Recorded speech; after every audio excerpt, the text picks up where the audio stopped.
welcome to the fourth round of the FIM Speedway Grand-Prix here in TETEROW in northeast Germany. We're at the Burgring Arena, a track that is steeped in history. And one of the most experienced riders in the Grand-Prix series is Swedish rider Freddie Lindgren, and he's with Scott. Yeah, thanks, Abby. Freddie Lindgren joins me now. Freddie, you've got an amazing track record here, 3 semi-finals on the bounce. Is that something that you look at before each GP? I wouldn't say it's an amazing record, but and also me personally, I don't really look at what I've done in the past. It's in history books now, and it's a new day, new opportunity, and hopefully make a final. Yeah, finals where the points are. You've said before that you love the energetic crowds. It's something that really motivates you. What's the crowd like here in the TETEROW in the Burgring? Normally really good here. The German fans, you know, they're starving for great speedway, and now we have the world's best riders here, and normally they're really loud, and I truly enjoy racing here. Well, the sun's out, sunglasses are on. Look forward to a good night's racing.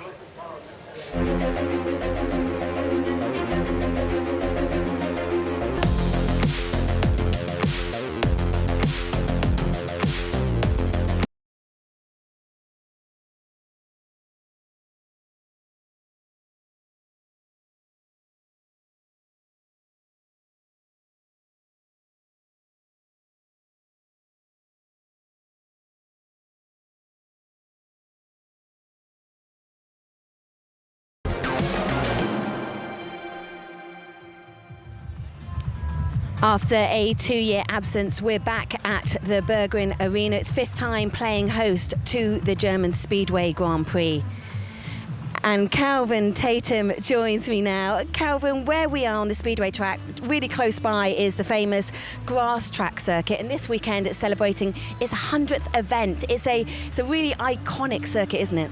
Yeah, it's unique, Abby. I was lucky enough to ride here on several occasions. And as I say, because it's got right and left corners, it's up and down hill, there's a jump in it as well.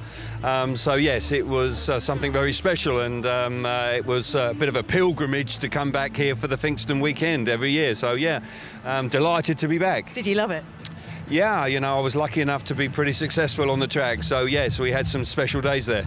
Let's talk about this actual Speedway track then. How representative is it of a traditional German track? I think it is representative.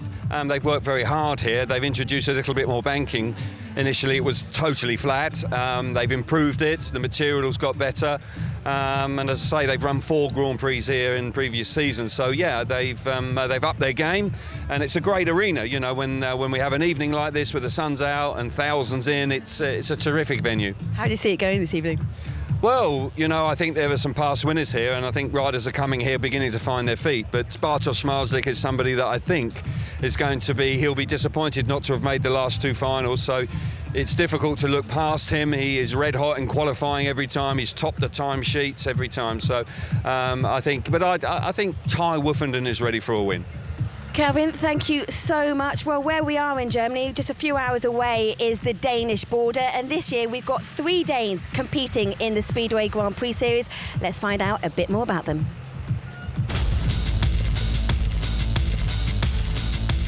We have 3 good riders in the Grand Prix. They finished pretty good in Warsaw. There was 2 Danes in the final, and the same in Golichan. So it can be Danish time right now. Leon Madsen, Anders Thompson, Mikkel Mikkelsen. With these 3 riders, the Danish legacy continues to live in Speedway. Denmark can be the strongest nation this season, and if so, it wouldn't be by chance. I feel like we have a good development system there, and you know, talent development too. We have some great coaches and stuff to help guide the young riders.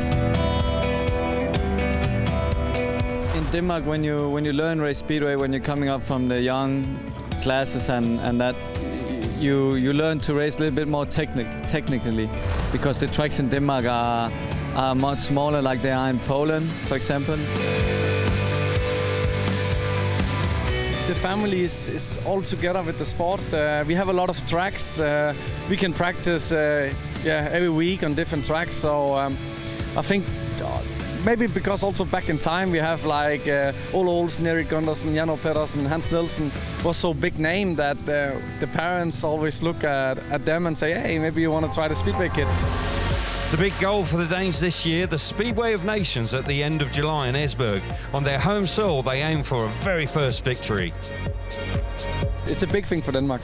I'm sure it's going to be a really good week there, and especially for the Danish riders. We know the track pretty well. We've been there since we were small kids. We saw how nice it was for the English guys to win it at their home soil, you know, and we would like to do the same in Denmark. This year in Esbjerg, you know how much more nice it would be to win in front of your home crowd. Hopefully this year, you know, on home turf, on a track that all of us know very well, and we've done many laps there, you know, it hopefully can be the year of Denmark's success. And why not a world champion that Denmark is waiting for since 2008? I think we're in a better place than what we've been. You know, we got 3 riders in the World Championship. I think that's great. You know, it's great for us as riders, but it's great for Speedway in Denmark and growing the interest in Denmark for Speedway. But hopefully we can bring the next new golden era. Denmark, they really hunger for a world champion. You know, in a sport like Speedway, that's something the nation sometimes needs. They need to have a world champion. And it's been quite some years ago since we had a world champion when Nicky won it. And hopefully I can win it rather sooner than later.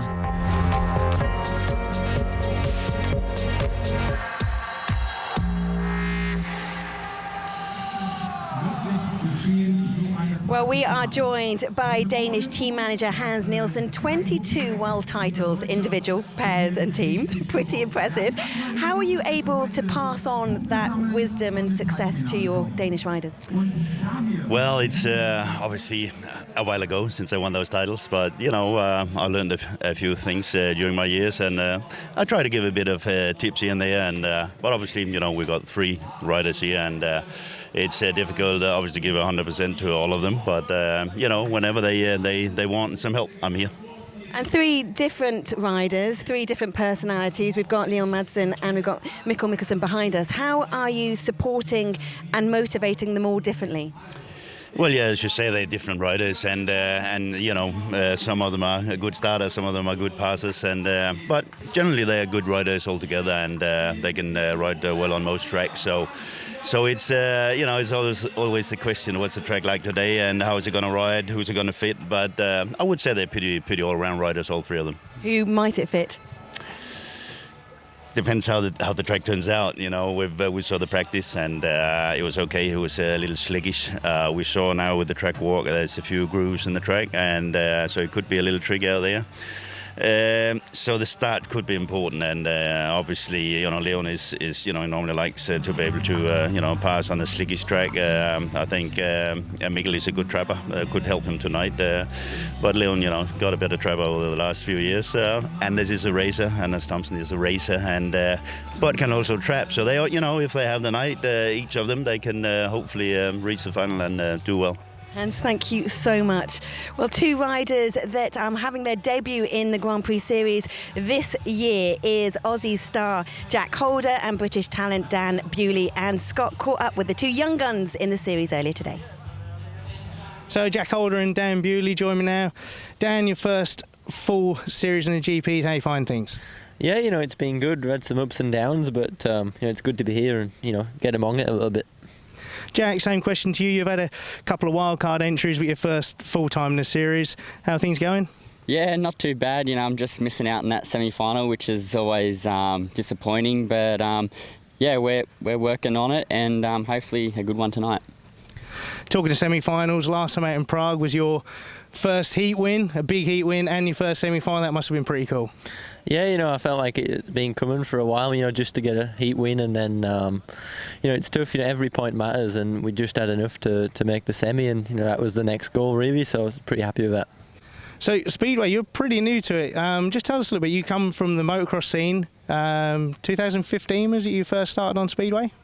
Yeah, rode motocross from when I was about 6 or so on, and first time I actually rode a Speedway bike was junior Speedway bike. It was the Tuesday before Cardiff, and I remember because Cookie was practicing it at home, and you know, pretty late to it, but you know, I think it's not the hardest to transition.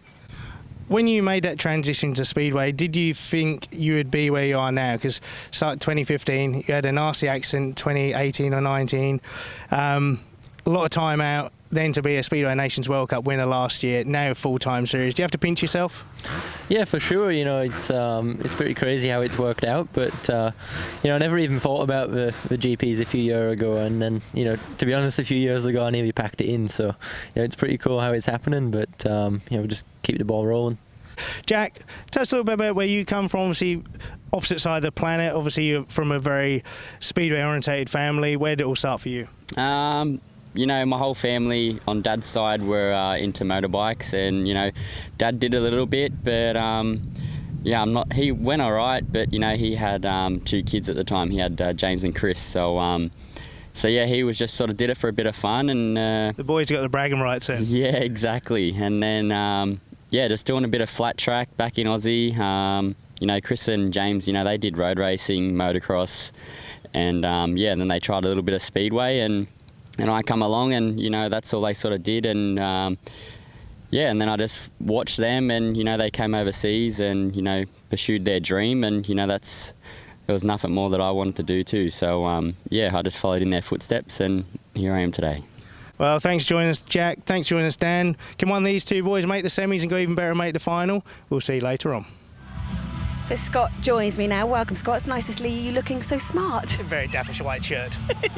Scott, let's talk about Jack Holder first. He talks about his pedigree, and he mentioned his brother James and Chris 2012 world champion. How much of a support is that, or does it add extra pressure? It's a combination of things, isn't it? Kind of motivation, a little bit of pressure, but, you know, Chris and Jack are very close, and I'm sure Chris will help Jack an awful lot with a few tips. The Grand-Prix scene is so different, but I think the big thing for me is the fact that they're away from home, so far away from home. That's a big deal. It doesn't matter how old you are. When life is tough, and the Grand-Prix scene can be really tough, it's when you need that love and support of those people around, and, you know, you've got FaceTime and all those things, but it's not the same as having someone just give you that little hug and give you the boost. So it's tough for those boys. You say how tough it is, and I'm just looking behind us here at Dan Bewley. He just had his eyes shut. He looks like he's taking all of this in his stride. Let's put what he said in perspective. 2015 event at Cardiff, a few days before he gets on the Speedway bike for the very first time. Fast forward a few years, he's now competing in the series. He's on a run. Is there anything that's quicker than fast forward? It's ridiculous. I mean, the guy, 2015, never even sat on a bike, and now 2022, and he's in the World Championships. It's unbelievable. It's a credit to him and his skills on a motorcycle. He's a very naturally gifted rider, and he just takes it in his stride. I mean, I can't explain to people how much of a pressure cooker situation the Grand Prix scene is, but he just seems to walk in and get on with it, and maybe that's his strength. Even with his bike splitting in half, how did that happen? There was a bolt snapped in the forks. They got a fork where you can alter the angle of the forks, and that snapped, and obviously very, very lucky. It could have been a lot worse. Yeah, well, Dan Bewley, he checked a few milestones off in Prague last time out. He got his first heat win. He also made the semi-finals. Let's remind ourselves of the thrills and spills of Prague.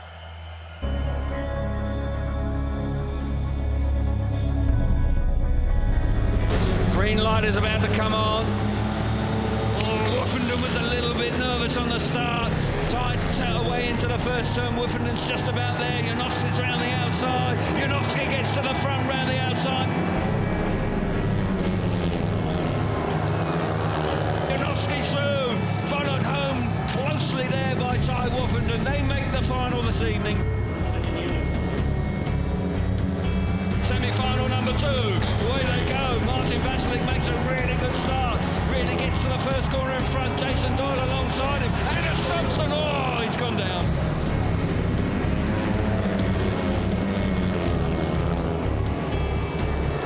Martin Vasilik riding out of his skin. Through to the final. Chased home hard by the former world champion Jason Doyle.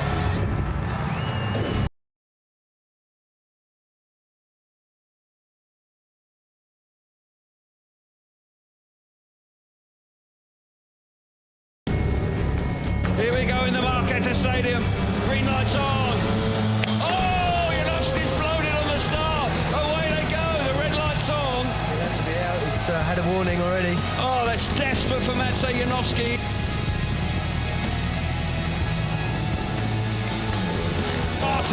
Vasilik. What a start from him. He fires himself to the front. Ty Woofenden now slots into second place.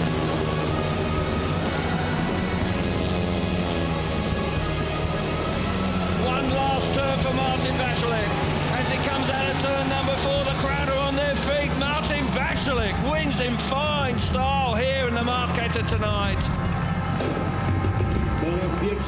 It's a special, you know. Prague is for me a very special place because I can say grow up here on this stadium like a kid in some juniors race, and always was a big dream for me to win here a competition and win here a Grand Prix. So I did it today, and it's unbelievable.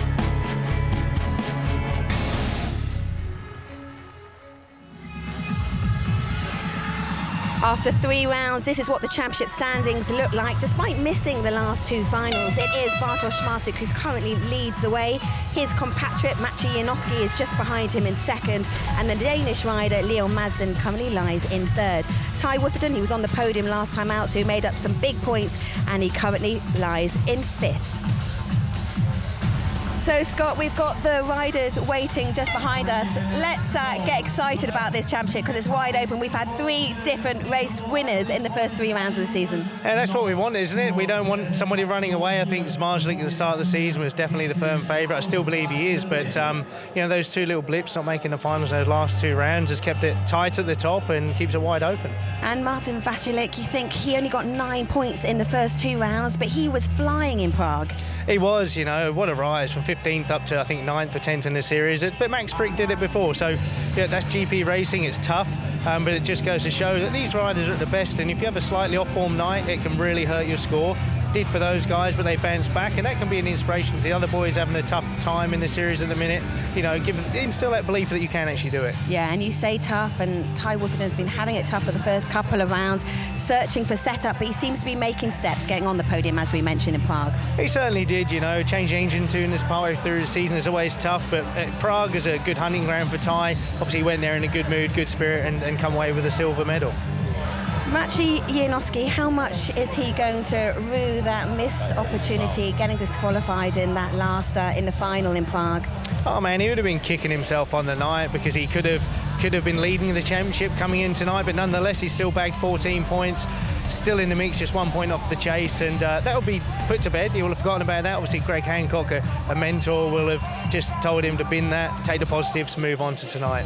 What seems a good time to hear from our 6 times world champion Tony Rickardson on the importance of a good start.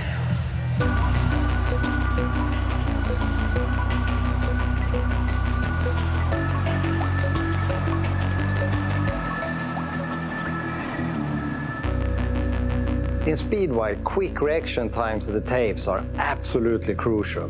Get your start right and you give yourself a real advantage with 4 tough laps ahead. While a race is not won at the start line, a fast starter will always have a real advantage over his rivals. Riders start from 1 out of 4 gate positions. Gate 1 on the inside, the riders always have a red helmet color. Gate 2, blue helmet color. Gate 3, white helmet color. And on the far outside, Gate 4, yellow helmet color. You have 2 minutes to make it to the starting line and be ready to race. And it's important to make the most of that time. When you are at the starting line, you try to find the grippiest part in your starting box. Riders kick the dirt to find the grip they are looking for, and some pack dirt into the ruts with their boots to ensure they get the best possible jump at the start.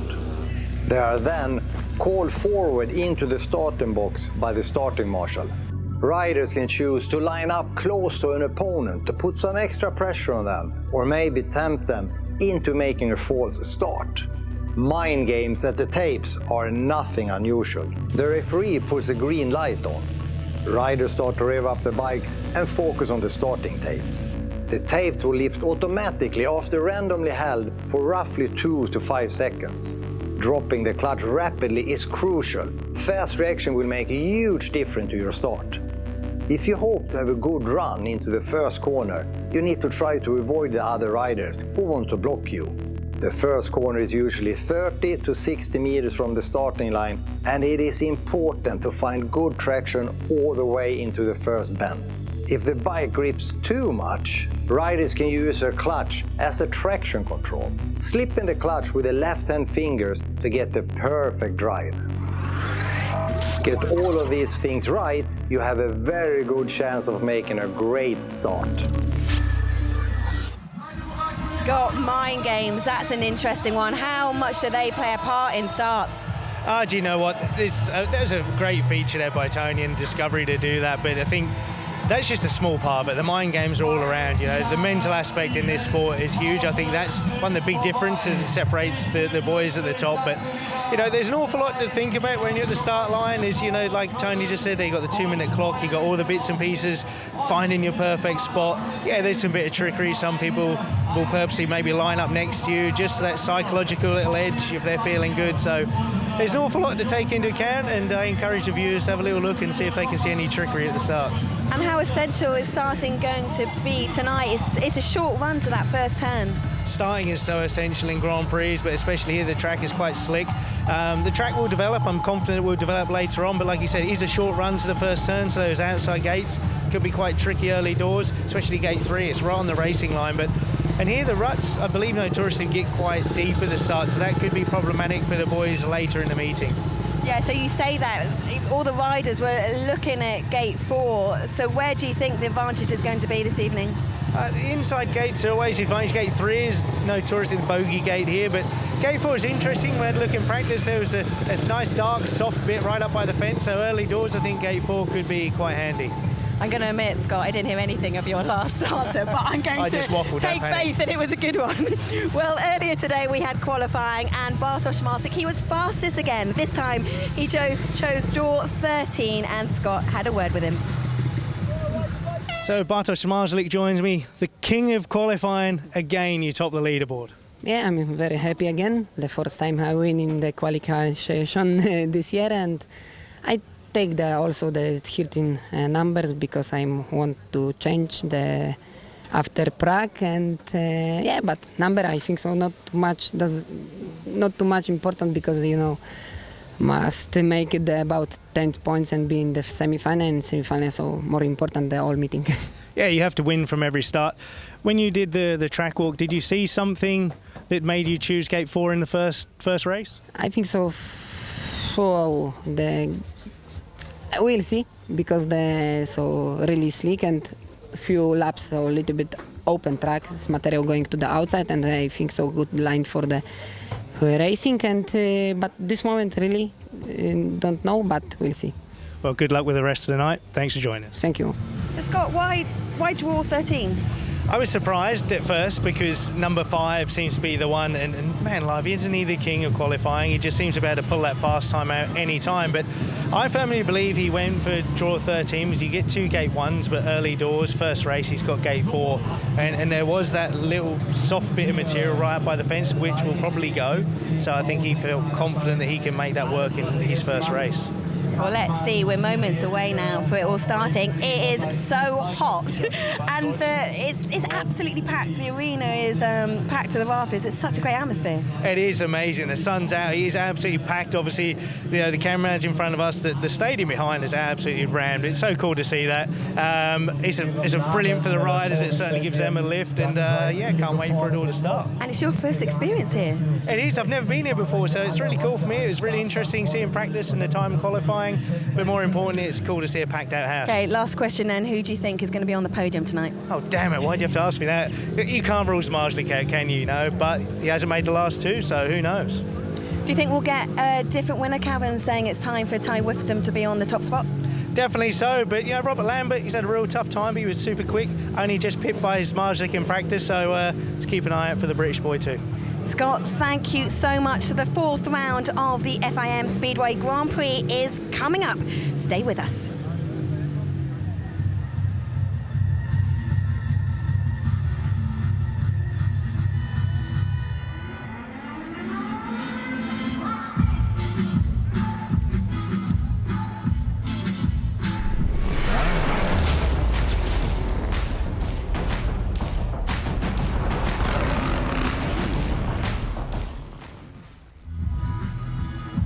Good evening, everybody, and welcome to TETEROW. It's a delight to be back in this part of the world. It's the Volk FIM Speedway GP of Germany. It's round number 4. And we have had qualifying a little bit earlier on. We've got a packed house. We have a beautiful day. And we are thoroughly looking forward to this evening's events. We've had qualifying, as I said, and that went very smoothly indeed. And we look at the calendar. We've had Gotteshan, Warsaw and Prague. We're in TETEROW, of course, for this evening's Grand Prix. We move on to Gorzow at the end of the month. But as I say, north-east Germany, a couple of hours, 2.5 hours north of Berlin. And it's a wonderful part of the world, Mecklenburg. It really is gorgeous. We are now going to have the presentation of the gladiators this evening, and the first man up will be the youngster Lukas Baumann, and I'm sure it's going to be a smashing night for him. We have had a terrific experience so far. As I say, it's a special weekend for the club here, the 100th anniversary of the Bergring. Lukas Baumann coming forward, magic moment for him, Chris. Yeah, a magic moment for him, and he'll be looking forward to the experience this evening. He will indeed. And second up is Norik Bladorn, another youngster who's making his way in the sport. Yeah, previous European 85cc champion. Indeed he is. And moving along quite quickly, we've got the wild card there also is Kai Huckenbeck, who is so far in qualifying he's done quite well, and he's looking for a big night. Yeah, we just saw Pavel Shapelski before Patrick Dudek lying in 15th place, looking for a bit of improvement there, as does Patrick Dudek himself. Yeah, he does need a big night, Patrick. He's looking to recapture some super form. We've got Dan Bewley coming forward as well, and rode well again this afternoon. Can he make another semi-final here tonight? Yeah, along with Jack Holder, who was out just before him, making progress in this series. Robert Lambert rode nicely earlier and is in good form. And it won't be too much longer. We're seeing Robert, I believe, in a final. Anders Thompson rode very well, of course, in Croatia, but a little disappointing in the next 2 Grand Prix, looking to bounce back. And Martin Vasiluk, winner last time out in Prague, fantastically fast. Fast Freddie Lindgren looking for a big night. And you can never count him out. Vastly experienced, of course. Yeah, Max Frick just stepping up as well. Won in the Narodovi Stadium. Fantastic performance from him. Jason Doyle, 7 days ago, was on the rostrum. 3rd place for him. They're looking at Max Frick, but Jason's making his way forward, riding so well everywhere in Europe that, at the moment. And looking, he's won here, of course. He knows what it takes. Yeah, Ty Woofenden, fantastic last time out in Prague as well, moving up the leaderboard with the 2nd place. Yeah, super performance from Ty, and looking really back to his best. Mikael Mikkelsen making his way forward now. Disappointment in Prague, and looking for a big performance, because he started the series so very well. Leon Madsen walking up, it's just 4 points off the leaderboard in 3rd place. Matsej Janowski, can he win here again? Knows what it's all about here in the Bergring Arena. Won here in 2019, looking to repeat that success, that's for sure. And Bartosz Marslik, the current leader of the series, has had 3 finals here, but he hasn't made a win out of one of those. No, he hasn't yet. We are now going to have the German national anthem.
So there we go. Not too much longer now before we get on with the action. Riders going to make their way back to the pit area. And they'll be keen to get on with the action now, that's for sure, Chris.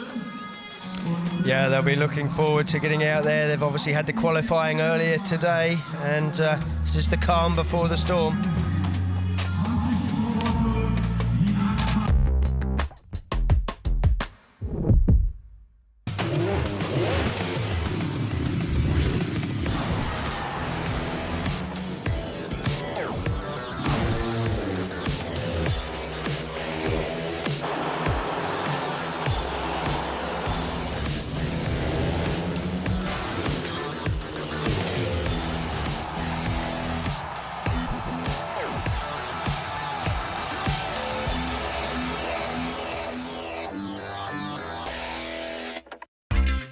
Very Me rewards from Vodafone, you can pack summer with the things you love.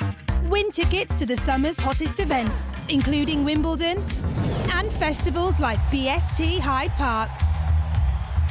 Find Very Me rewards exclusively on the My Vodafone app. Visit uswitch.com to see if you could save £162 on your broadband. That put a spring in his step. It's probably time you switch. With a cooker in your home, you always have instant 100 degrees, boiling, filter-chilled and sparkling water on demand. It will become the most used appliance in your kitchen, safer than a kettle, helping you to save time, water and energy. Want to take a look? Book your virtual appointment at cooker.co.uk.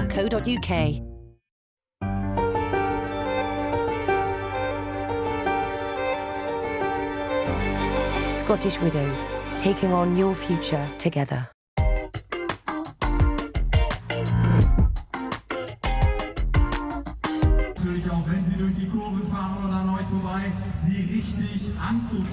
So heat number one, we've got Leon Madsen, Max Frick, Anders Thompson and Matsej Janowski coming out. And gate number 4 was actually quite a popular pick in the draw. Quite clearly, riders had looked at the track and fancied that 4 was going to be good early on. Yeah, I think that's exactly it. I think they wanted to have gate 4 early on in the meeting because there is a section of the track right up by the safety fence on the outside that it's been in the shade a lot, and I think also where they've actually been washing the fence after the practice, it's softened it up, and the water's laid there, it's gone into the track, and there is an advantage from there, but it's going to disappear quite quickly because there's probably enough room for 2 starting positions, then the ruts are going to get very deep and it won't be quite as good. Yeah, you could actually see that demonstrated on that previous picture where the shade is on the start and finish straight and the back straight is actually bathed in sunshine, so there will be quite a difference in the track for that. The track behaved itself quite nicely this afternoon. They have worked hard on it. They've actually ripped the outside of the track as well, so seriously looking at generating a little bit of grip on the outside run. Yeah, and how good was Bartosz Marzlik once again in qualifying? Every time somebody went quicker in a group, he just went out and just took a little bit more off that time. He did. It looked like Robert Lambert was going to be the one. He came up with a really good time, but as you rightly say, Bartosz Marzlik, he's a proud man, and his record of topping the timing sheets continues. 4 consecutive times he's done that. Anders Thompson just hurrying up to get to his machine for the opening race. And tense and nervous times. Riders now making their way down a steep ramp here. If you haven't been to this part of the world, you don't have to push the bike too hard because it is quite a nice run down into the arena, and they enter the arena for the very first time this evening as we build up to heat number 1. It's a new era of Speedway. Discovery Sports events are now well and truly in charge, and we are thoroughly looking forward to this series. We've been enjoying it immensely. Do hope you at home are as well, and we are looking forward to an action-packed evening of GP Speedway. Anders Thompson, who will be looking for a little bit more consistency here this evening. He started strongly in Prague but faded, and he needs to avoid that if he can here tonight. Nervous times ahead of Heat 1, not just nervous times for these 4 riders, but every rider looking on, wondering if they've chosen the right bike, whether they've got the right setup after qualifying.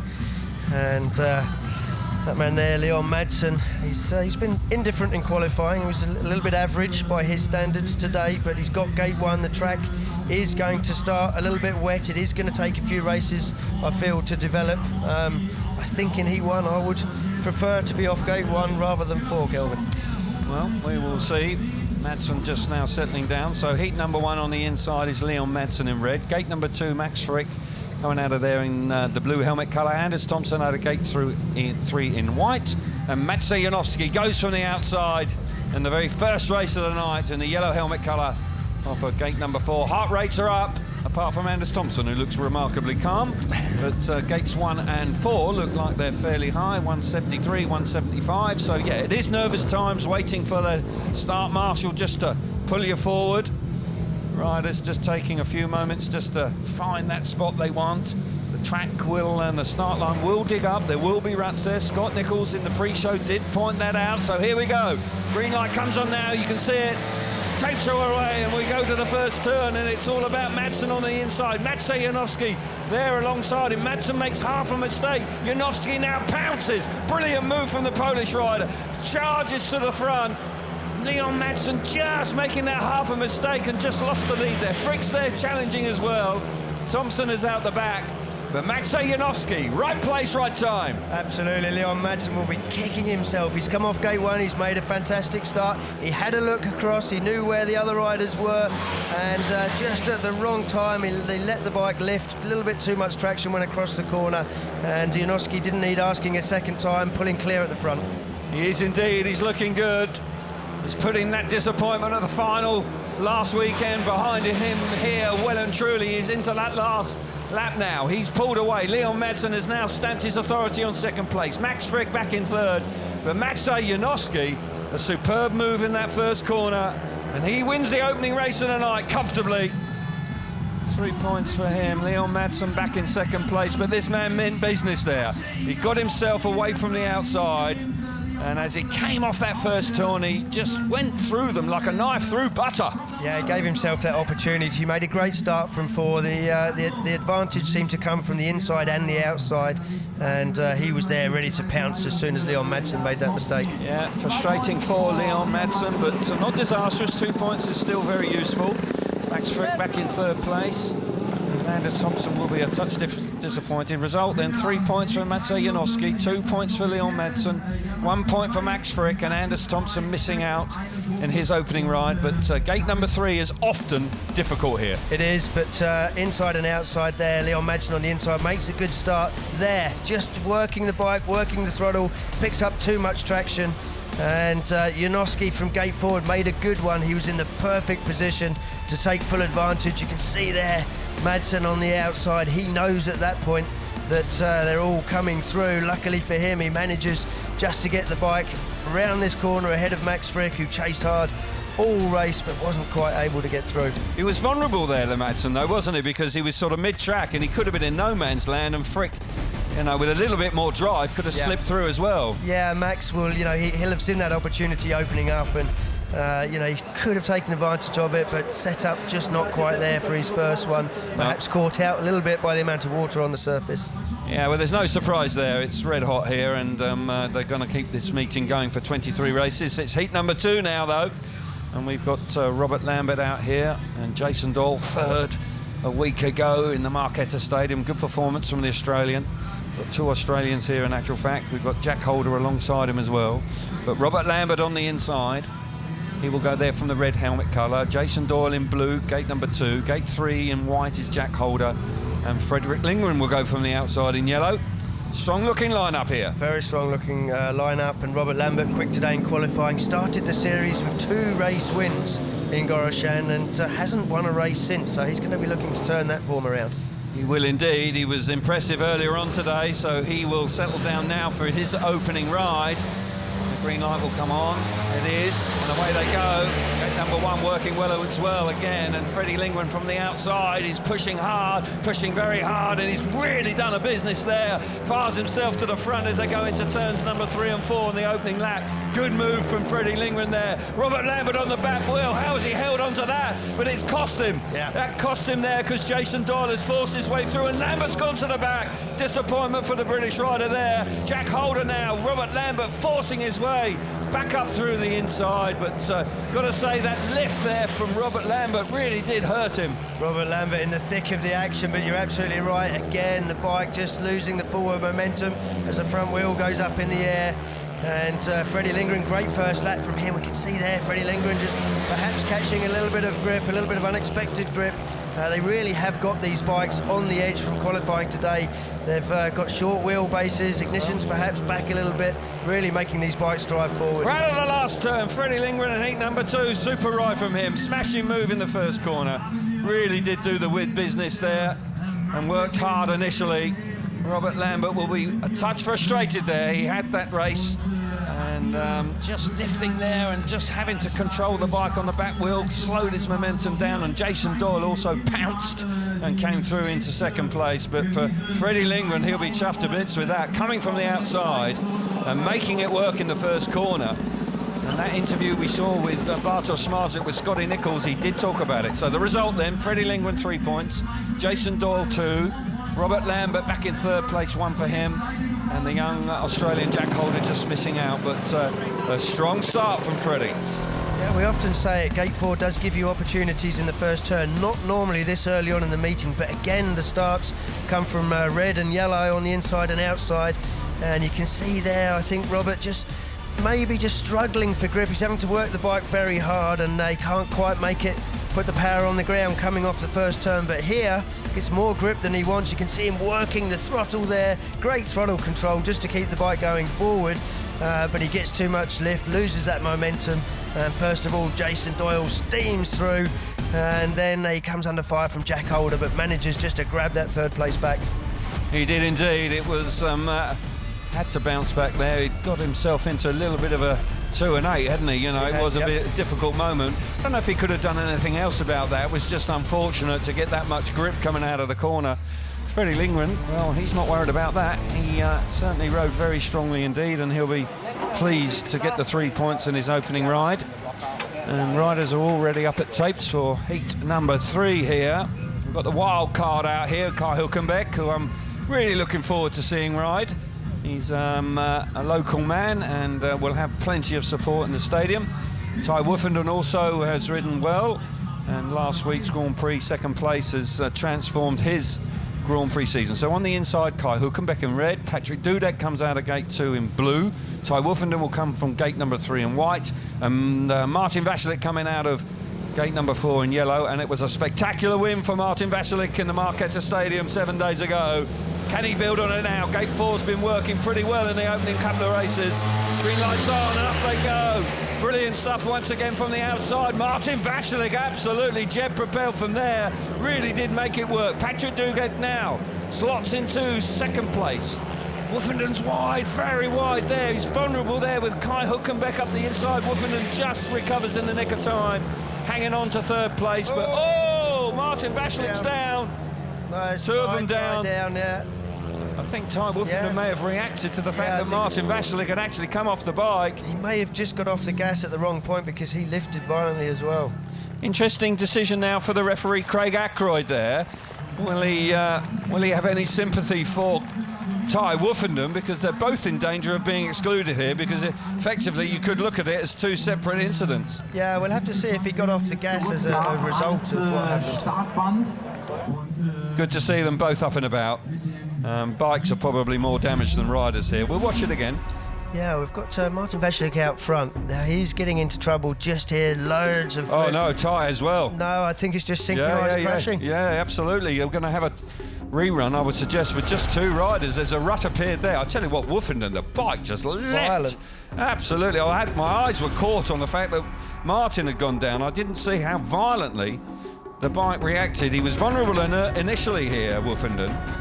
Yeah, he's just closed down the gap on Kai there, and he's just coming into the corner. But this has nothing to do with Martin Vašilik out front. No. Just collected a rut on the inside. Not at all. Caught him out, and that's it. He's just gone across the corner. There's no traction to hold him up. He's gone down. Not under power. This is the important thing. He's not under power when the red lights come on. Well, the top 2 from last weekend, it looks like they're going to both miss out in their opening rides here this evening. It's confirmed by the referee that white and yellow have been excluded. So we'll have a rerun with just the 2 riders here. And disappointing for both of them, because Martin in particular had got away very well. So disappointment for Woofenden. They've got 4 more opportunities. I suppose that's little consolation, but you do have 12 points available to qualify for the semi-finals. And you've got to look at that now, haven't you, Chris? You've got to put it to the back of your mind. It's happened. There's nothing you can do about it. You've got to maybe analyse why you made the mistake. And in Ty's case, I think it was just a rut. I think with Martin Vasilik, I think it was just picking up too much grip.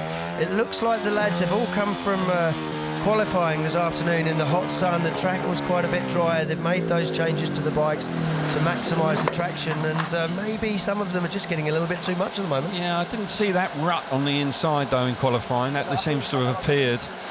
Maybe they were avoiding it because they were riding around in practice, so they had the opportunity and the luxury, of course, to miss out. But Martin there just reflecting on a missed opportunity and just got caught out with too much grip at the moment time. Just demonstrating there that he ran into some grip or a rut, and the bike just leapt away from him. But you're right, Paul Morris just giving the riders a hurry up. He's confirming what we have already announced, that the two of them are out of the rerun. So Martin, this is when you've got to use your experience. You've got to keep yourself cool and calm. Don't reflect on it too much, because you've got 4 more opportunities to... Yeah, if you can't do that yourself, you need someone around you that can do it for you, and just... well, Pete Adams is in there with Ty. I'm sure he'll be having a word with him. Martin looks after himself pretty much, but he's seen and done it on plenty of occasions. Furious work going on in the pits there. When the bike goes down like that, all the dirt gets thrown in on the chains and the clutch, and hence that's why the mechanics are looking at the chain. Right, let's get some reaction now. We can join Scotty Nichols. He's with Ty Woofenden.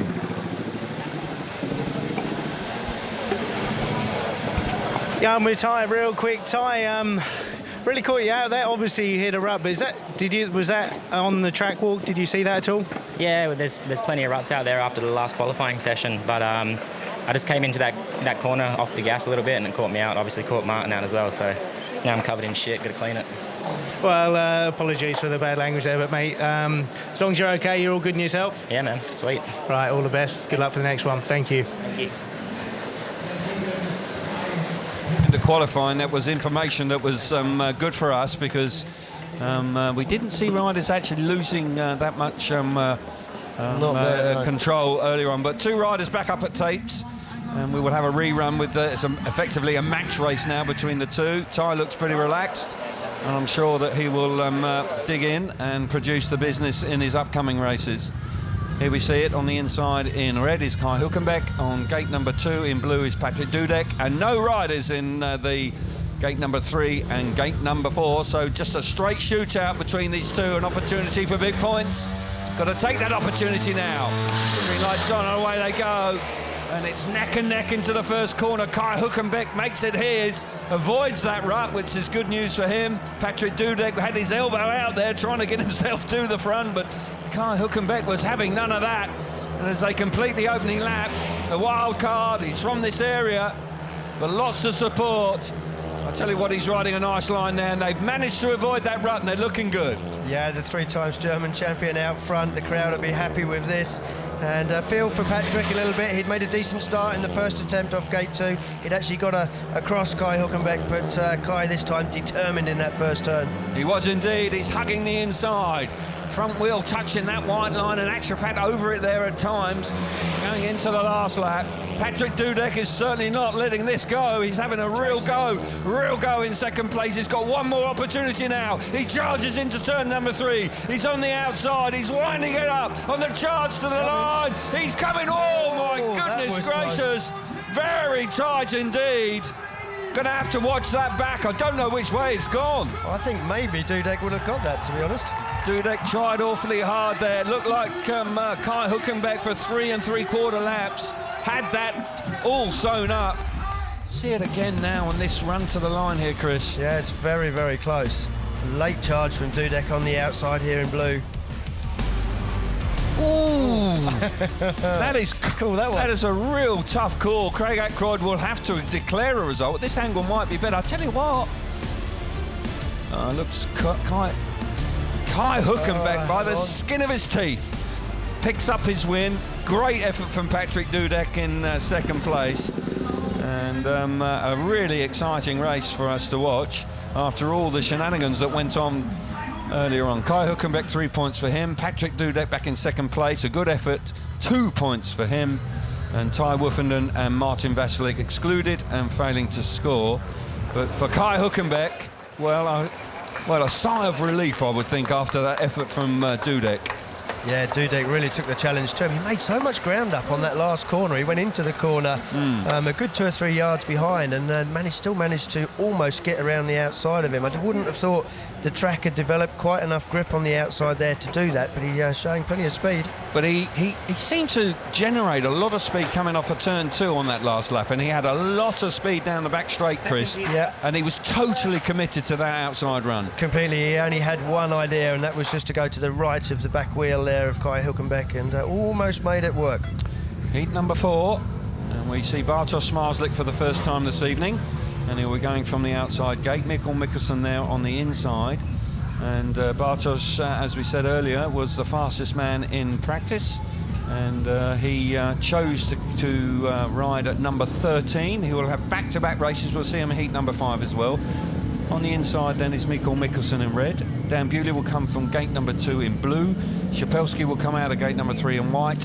And Bartosz Marslik, the World Championship leader, will go from gate number 4 in yellow. And Bartosz Marslik clearly fancied going from the outside. Wanted a change from the draw number 5, but we've seen it done by Fast Freddy. And Bartosz Marslik is more than capable of doing something similar here. Yeah. A green light coming on. Here it is, and away they go. They roar to the first corner. Dan Bewley made a good start from gate number 2, but an even better one from Bartosz Marslik. Sweet as you like, swept round the field, and is already several bike lengths out in front. Super opening lap from Bartosz Marslik. Encouraging riding from Dan Bewley. Szapelski back in third place, and got to say that Mikkel Mikkelsen there out of shape, hits that rut. An untidy lap and a half from the Danish rider. Yeah, very uncomfortable at the back there, but Dan Bewley, the young Brit, rocketed off the start, but Bartosz Marslik knew exactly where he was going. He just went straight for the edge of the dirt. Oh my goodness gracious me. Szapelski there nearly takes out Dan Bewley. Nearly drives a hole in the side of him. We're into the last lap very shortly. One more lap to go for Marslik. He's comfortable out in front. Got to say that Dan Bewley there was a touch fortunate. Very. And he settles nicely in second place, and Szapelski has dropped back in third. But for that man, fastest man in qualifying, and looking very impressive in his opening ride there, wins comfortably out in front. Dan Bewley, an encouraging ride there. Touch fortunate at midway through the race, with Szapelski sort of almost climbing all over the back of his bike. For Bartosz Marslik, winning nicely heat number 4, and you've got to say he's a savvy guy. He knew that gate 4 was going to work for him, and he made it work a treat in that first turn. Yeah, he'd chosen draw number 5 in the previous 2 Grand Prix. It hadn't worked for him. It seemed like the right thing to do at the time. Here's the result, 3 points for Marslik. Dan Bewley in second place, 2 points for him. Szapelski hanging on there in third place. And Mikkel Mikkelsen, well, he'll want to forget that one. He was a little bit untidy. Hanging on, I think that's a fair description. Yeah, I think so indeed. So 3 points to Marslik, Janowski, Freddie Lindgren and Kai Hülkenberg. Leon Madsen on 2, Doyle on 2, Dudek on 2, Dan Bewley as well. Frick 1. But, a good opening gambit there, and plenty of excitement already.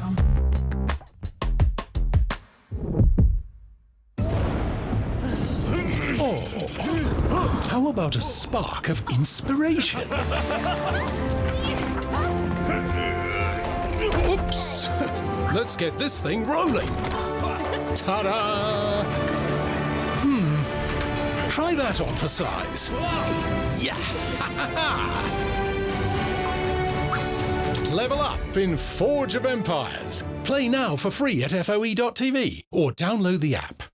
The Motul FIM Superbike World Championship returns to Donington Park on the 15th to the 17th of July for the only UK round. After a titanic scrap in 2021, Jonathan Ray is determined to win back the title, and he'll be gunning for wins alongside fellow Brits Scott Redding, Alex Lowes and Leon Haslam. Book tickets now. Weekend admission is just £60 at donington-park.co.uk, and under 13s go free. The next sale is a digital treasure trove charming Ellie's private data. What? Lot number 1, her emails. The one she's opened and read, her personal hygiene purchases. Her recent transactions. Oh, I hear 600, 620, 640, 660, 680. Oh.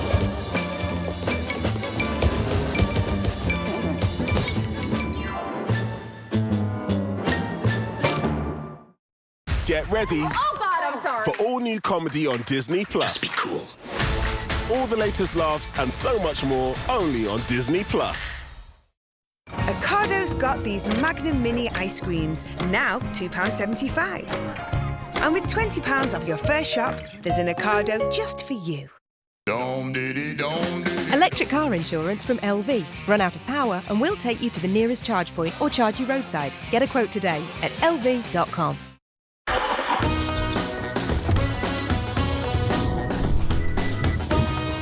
Lotto's big Jubilee jackpot is £20 million.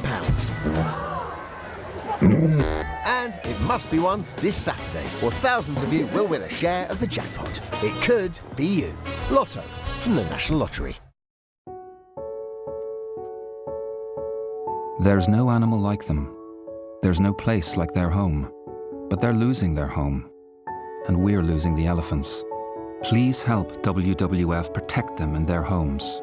Help us support local communities so elephants and people can thrive side by side.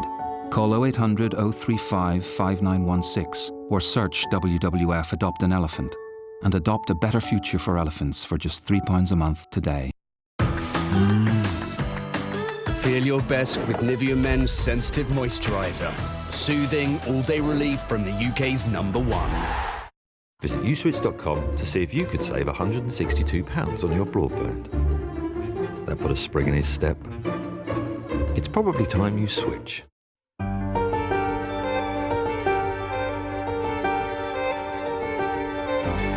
Scottish Widows, taking on your future together.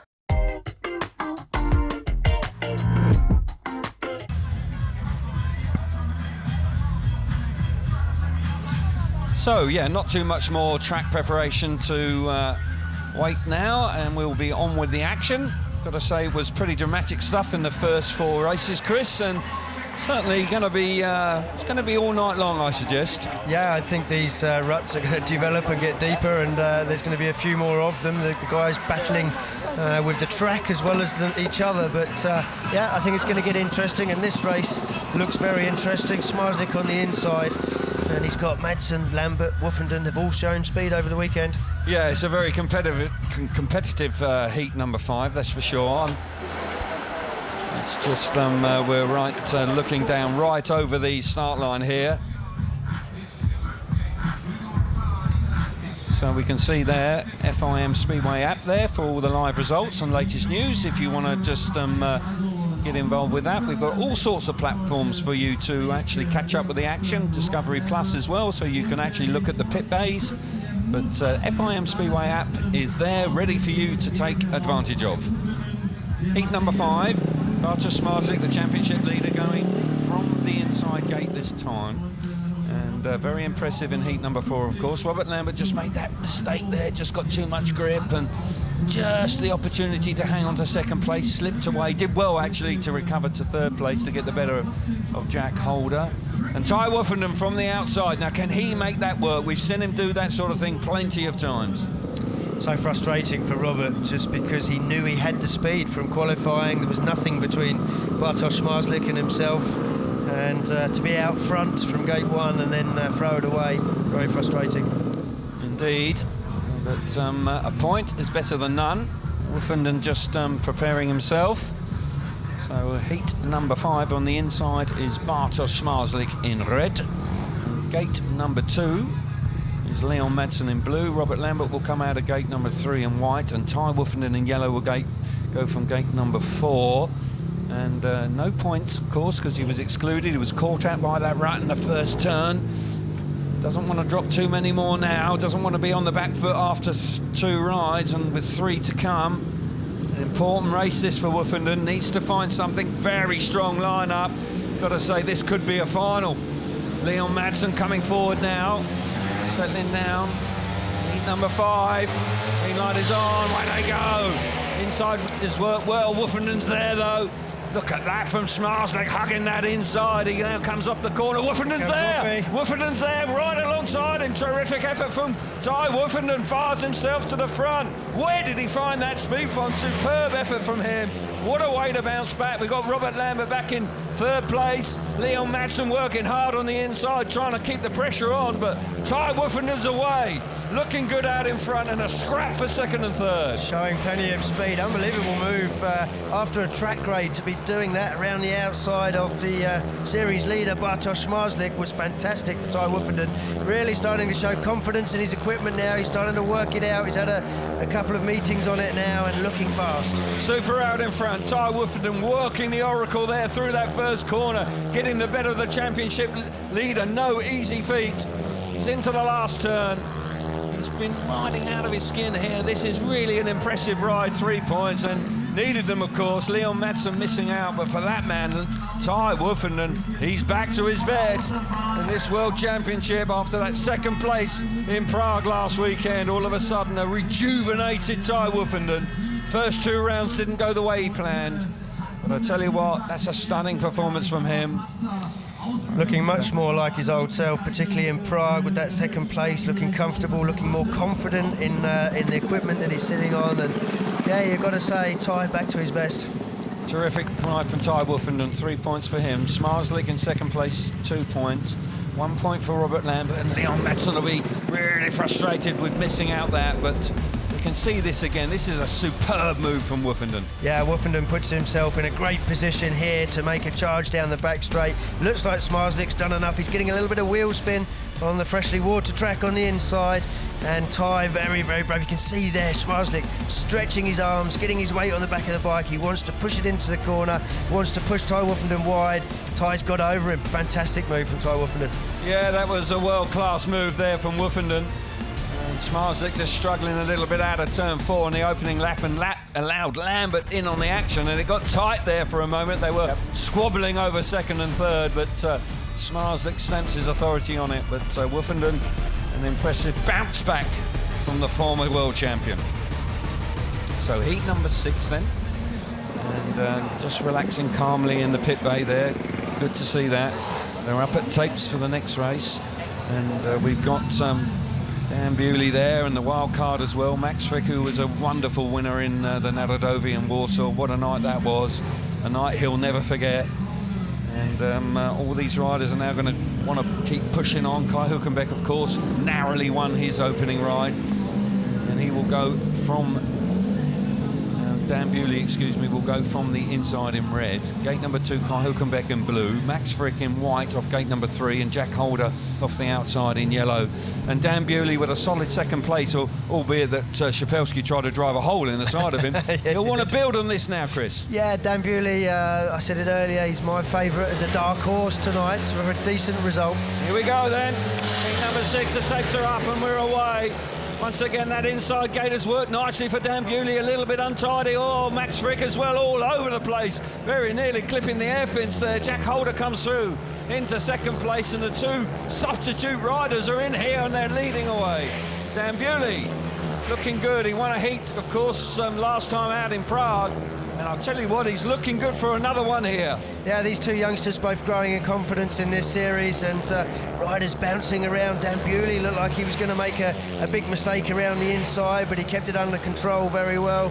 Max Frick, unfortunately for him, he didn't. But yeah, it's the young guns out front. Dan Bewley, Jack Holder. Looking good here, Dan Bewley into the last lap, comfortably out in front, riding a little bit wider there, using the dirt on the outside. Jack Holder almost the same line, but for this man, superb start on the inside. And for Dan Bewley, 5 points from 2 rides. That's a solid start to tonight's Grand Prix for him. Kai Hülkenberg just missing out this time in 3rd place, and Jack Holder back in 2nd, but for Dan Bewley, a very encouraging start for the evening, that's for sure. As I say, he dips into the 59 bracket there. That's a fast race time as well, so clearly the dirt on the outside is beginning to develop. But Dan Bewley, very impressive there. Here's the result. 3 points for Dan Bewley. Jack Holder in 2nd, 2 points for him. Kai Hülkenberg back in third place, 1, and Max Frick, who had all sorts of trouble there, failing to score. Yeah, Dan Bewley riding with a lot of confidence. He was using more of the track than anybody has so far, having a good look around to see how it would work. Makes another great start. He came off gate 2 in his first one and made a good start then, but Max Frick does well just to hang on to it. We're seeing again, on the first turn of any race, you can't really just pick and choose where you ride. You've got other riders in close proximity, and he's having to ride in between 2 riders there. He can't pick and choose. Collects it. Good control from him not to run into Jack Holder, but he just can't get the bike back under control. And then he's out there on the wet dirt, and he's got no traction whatsoever. But yeah, Dan Bewley jumping around, but looks like he's enjoying himself out there, Dan Bewley. Tell you what he did well there. Max Frick, he did well to avoid the air fence in truth, but for that man there, coped with the ruts, wound it on, rode wide, rode fast. A very impressive heat winner there. So we're moving on swiftly again. Heat number 7, they're up at tapes, and Patrick Dudek there on the inside, an impressive second place first time. Much more like it from him, showing great speed and resolve there, pushing hard all the way to the checkered flag. And this meeting's going on at a rapid pace, that's for sure, and we're loving the action. I hope you are at home as well. It's a hot evening here, a sultry evening here in northeast Germany. So gate number 7 on the inside is Patrick Dudek in red. Gate number 2 in blue is Mikael Mikkelsen. Gate number 3 in white is Jason Doyle, and Anders Thompson from the outside in the yellow helmet colour. Yeah, Jason Doyle's got to be looking to build on a better performance in Prague. Stepped up onto the podium in third place, and he's had a solid record around here. He's had 3 finals, including 1 win. Here we go then, heat number 7. Tapes are up and away we go. And raw to that first corner, the inside gate is working well. Thompson's on the outside trying to make that work, and he's just about there. Jason Doyle alongside him, there won't be any room there. Doyle will wind it on there around the inside. Dudek then mid-track. Oh, Thompson's done well there. He's responded really well to get the better of the Australian, to force his way back into second place. Neck and neck down the back straight. Thompson just about hanging on, running in deep into turn 3. It's tight here. You can throw a blanket over the first 3. Yeah, Anders Thompson just on the outside, riding a slightly wider line, but Jason Doyle looking for a way out the inside. Oh, collects that rut. Got to be watching out for that now. It's getting deeper and deeper. But Anders Thompson, that second and third, or first and second lap was fantastic from him. It was indeed. Into the last lap then. Patrick Dudek away from the inside, riding strongly out in front, moving forward on the bike like Greg Hancock was pointing out. Body position, all important in these conditions. Anders Thompson in second place, but for Patrick Dudek, 5 points for him as well. A very useful win for Patrick. And a return to form. Strong start to the night, that's for sure. Good to see. Smashing bloke. Been out of form in the opening rounds, but has responded well here in TETEROW this evening. And picks up a very useful win. Pleased with that. It's a bit hairy out there, that's for sure, but yes, the guys are dealing with it well. 3 points for Dudek. Anders Thompson, a strong ride in second place, 2 points for him. Doyle battling hard, 1 point for him. And Mikael Mikkelsen, unfortunately, his night has not really got going yet. No, it hasn't after such a strong start to the series. Disappointing again tonight, but a little bit of movement at the start. You can see Jason Doyle just creeps. He is stationary when the tapes go up, probably disadvantaged himself, which would explain why Craig Ackroyd, referee, didn't bring that one back. But an even break once they get going. And Dudek it is that hits the front. Anders Thompson's brave here because Jason Doyle, everybody knows, he is not going to stop his charge once he gets up the inside of you, and he keeps running in hard there. At this point, I have to say, I think he's done the job. But Anders Thompson was tenacious in this first couple of laps, and he just kept pinging it down on Jason, making Jason turn the bike, get off the gas, and managed to stay ahead of him. Yeah, very good ride there from Anders Thompson. He'll be pleased with that. Hard fought second place there for the Danish rider with Patrick Dudek out in front. Great action here in the TETEROW Bergrin Arena this evening. We are seeing some spectacular speedway, that's for sure, and good to see Patrick Dudek amongst the points here. A world number 2, of course, you've got to remember that. We're up at tapes at heat number 8. And another attractive looking heat coming up, that's for sure. And we've got a heat winner on the inside in Matsej Janowski, who was pretty impressive in his opening ride. We've got Martin Vašílek out as well, looking to bounce back. Can he do something similar to what Ty Woofenden did when he came out for his second ride. But that man in the championship chase, coming into this fourth round of the World Championship in second place on 43 World Championship points, already up to 40. Well, we will wait and see, excuse me. It's different point scoring system now, but certainly looking good. Yeah, let's get your act together. But Freddie Lindgren also looking good in his opening ride, so a very tough race, particularly when you haven't scored in your first one. So the line-up then, on the inside in red is Janowski. Gate number 2 is Freddie Lindgren in blue. Gate number 3, Martin Vasilek in white, and Szapelski will go from the outside in yellow. Janowski on the inside there, he's made one final and he's had one win here, so good memories for him. Indeed it is. Not too much longer and we'll be away. Green light is coming on very shortly. Here it is now. Oh, long pause. Tapes are up. Terrific stuff from Szapelski from the outside. He's joined by Janowski on the inside, but that's a smashing effort from Szapelski. Roars down the back straight, got a third place first time out. Looked a little bit hairy, but he's out there winding it on. Szapelski in front then. Second place we got Janowski. Freddie Lindgren holding that inside line. Got to say it's not good news for Martin Vasilek, who's tailed off at the back, looking a little bit tentative. But out in front, Pavel Szapelski roaring away from gate 4, looking good. Yeah, as you say, looking good out front, and it just shows us that the track is developing there. A mistake from Janowski that allows Freddie Lindgren just to make a little bit of ground up, but Szapelski on the first turn just showing us the track's developing. He had a lovely run just on the edge of the dirt, straight around the outside. And Janowski couldn't do anything about it, but again, he's just lifting across the corner. Plenty of mistakes. So into the last turn then, Pavel Szapelski, ridden out of his skin here. He'll be delighted with this. This is a really, really impressive performance from him there. Heat number 8 is his. I'd say Janowski settled for second place there, I would venture. A little bit untidy at times, but 2 points was a solid return, and Freddie Lindgren back in third, but Pavel Szapelski, that was a good effort from him. Been a bit up and down in the series so far. Rode well in Warsaw, of course, but has struggled on the other 2 rounds. But rides like that do the power of good. Szapelski 3 points for him. Janowski in second, 2 points for him. Freddie Lindgren in third place, 1. And Martin Vasilek is back in fourth place and has failed to score in his opening 2 rides. So we'll see the positions after 2 rides each. 5 points for Smarslik and Janowski and Dudek and Dan Bewley. 4 points for Szapelski, Lindgren and Kai Huckenbeck. But it's taking shape nicely now, and we're seeing some pretty spectacular stuff.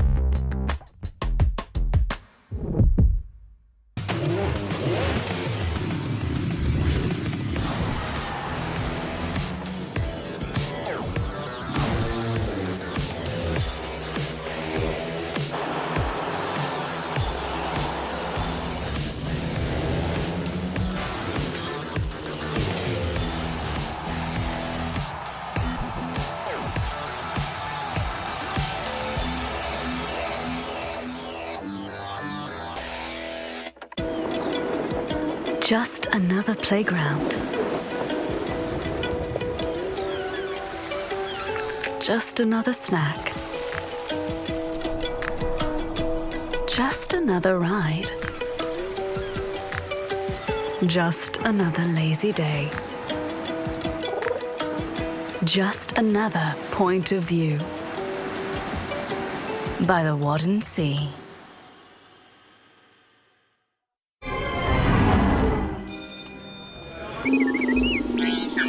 R2-D2, what do you mean you're making friends?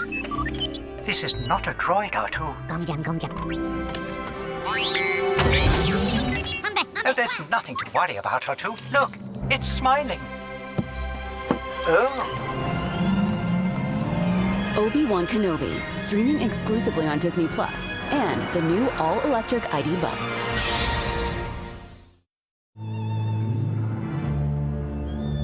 The next sale is a digital treasure trove charming Ellie's private data. What? Lot number 1, her emails. The one she's opened and read, her personal hygiene purchases. Her recent transactions. Do I hear 600, 620, 640, 660, 680?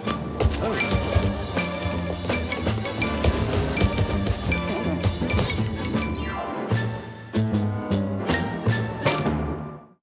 At Harry's, we try to do things a little differently. Our razors don't come with an exfoliating thingy-majig or 200 blades. Nope, just 5 blades that stay sharp, so your 8th shave is as smooth as your first. Harry's. Find us at harrys.com and all other major retailers. Don't let erectile dysfunction make you impotent. Do something about erectile dysfunction. Clinically proven, discreetly delivered. Order today at Newman.com.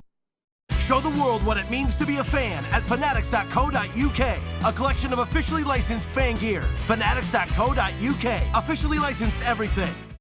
Voyage Privé means luxury packaged holidays to the best destinations, up to 70% off. Luxurious holidays means voyageprivé.co.uk. My bar definitely deserves to shine. What if I got a spray mops on Amazon? The floor would be super slippery, perfect for ice skates. That would mean more tables, so more customers, so more chances of meeting. My evil twin. Evil twins obviously come with epic adventures, which usually come with bards singing, who would clearly go viral and make the bar wildly famous. Spray mops and crowds, here we come.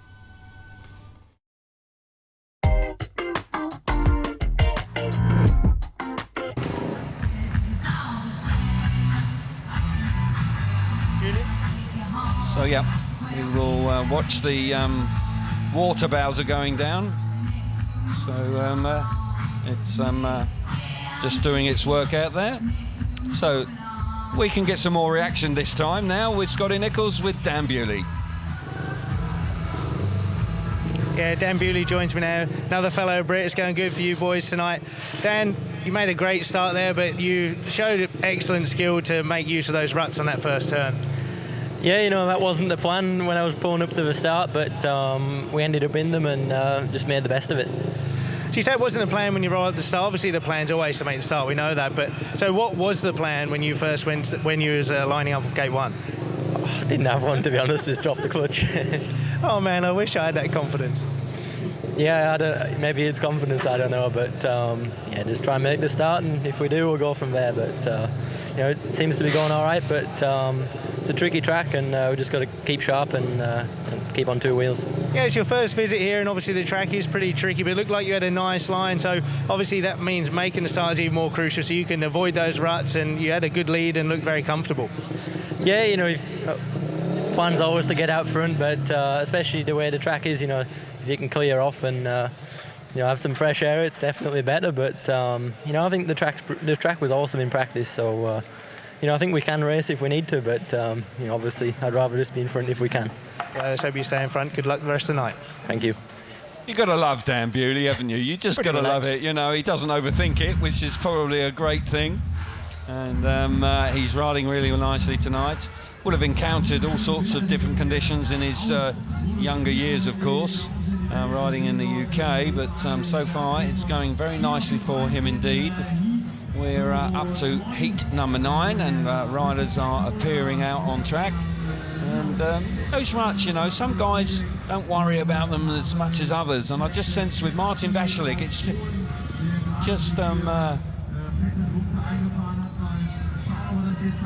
just sort of knocked the wind out of his sails.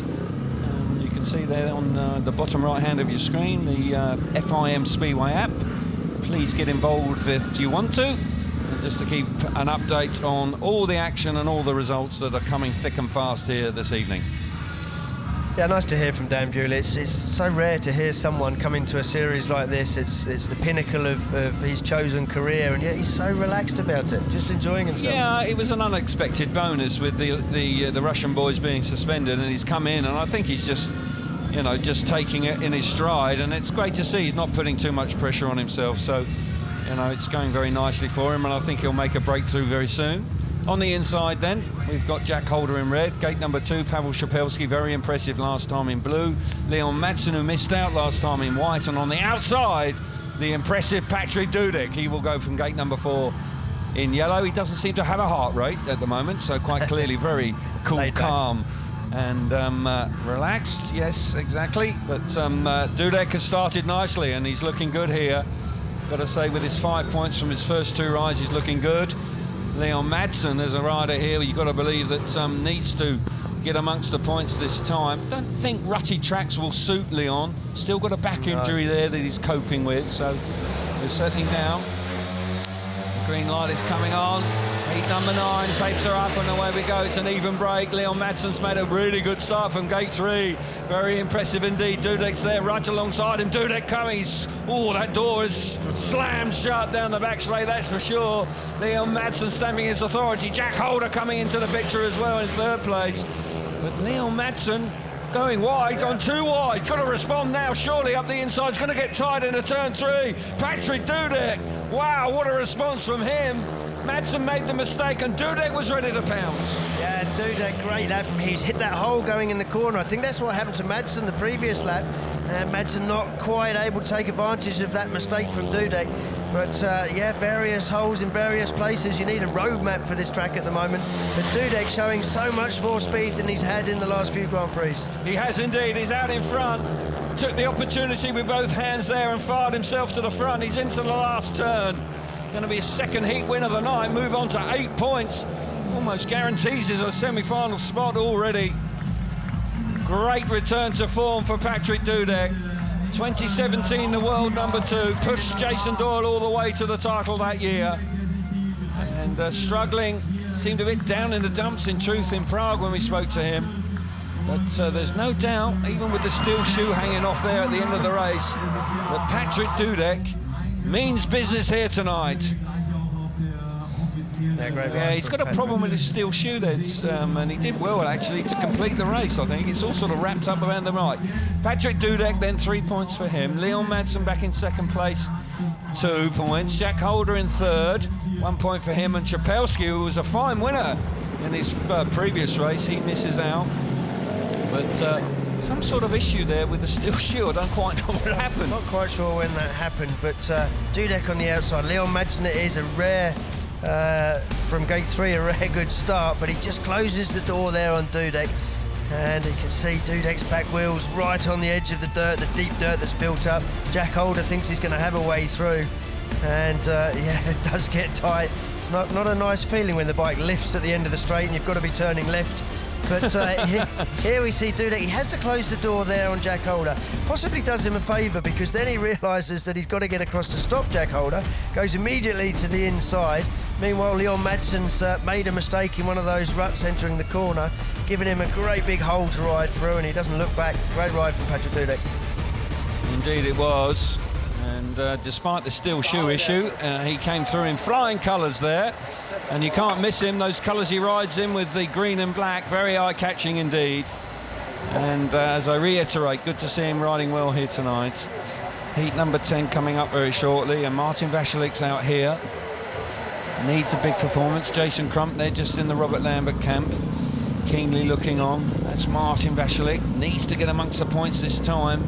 That crash he had in his opening ride seems to have just taken something from him. Can he find the key to it here? 2 riders here actually that have failed to score so far.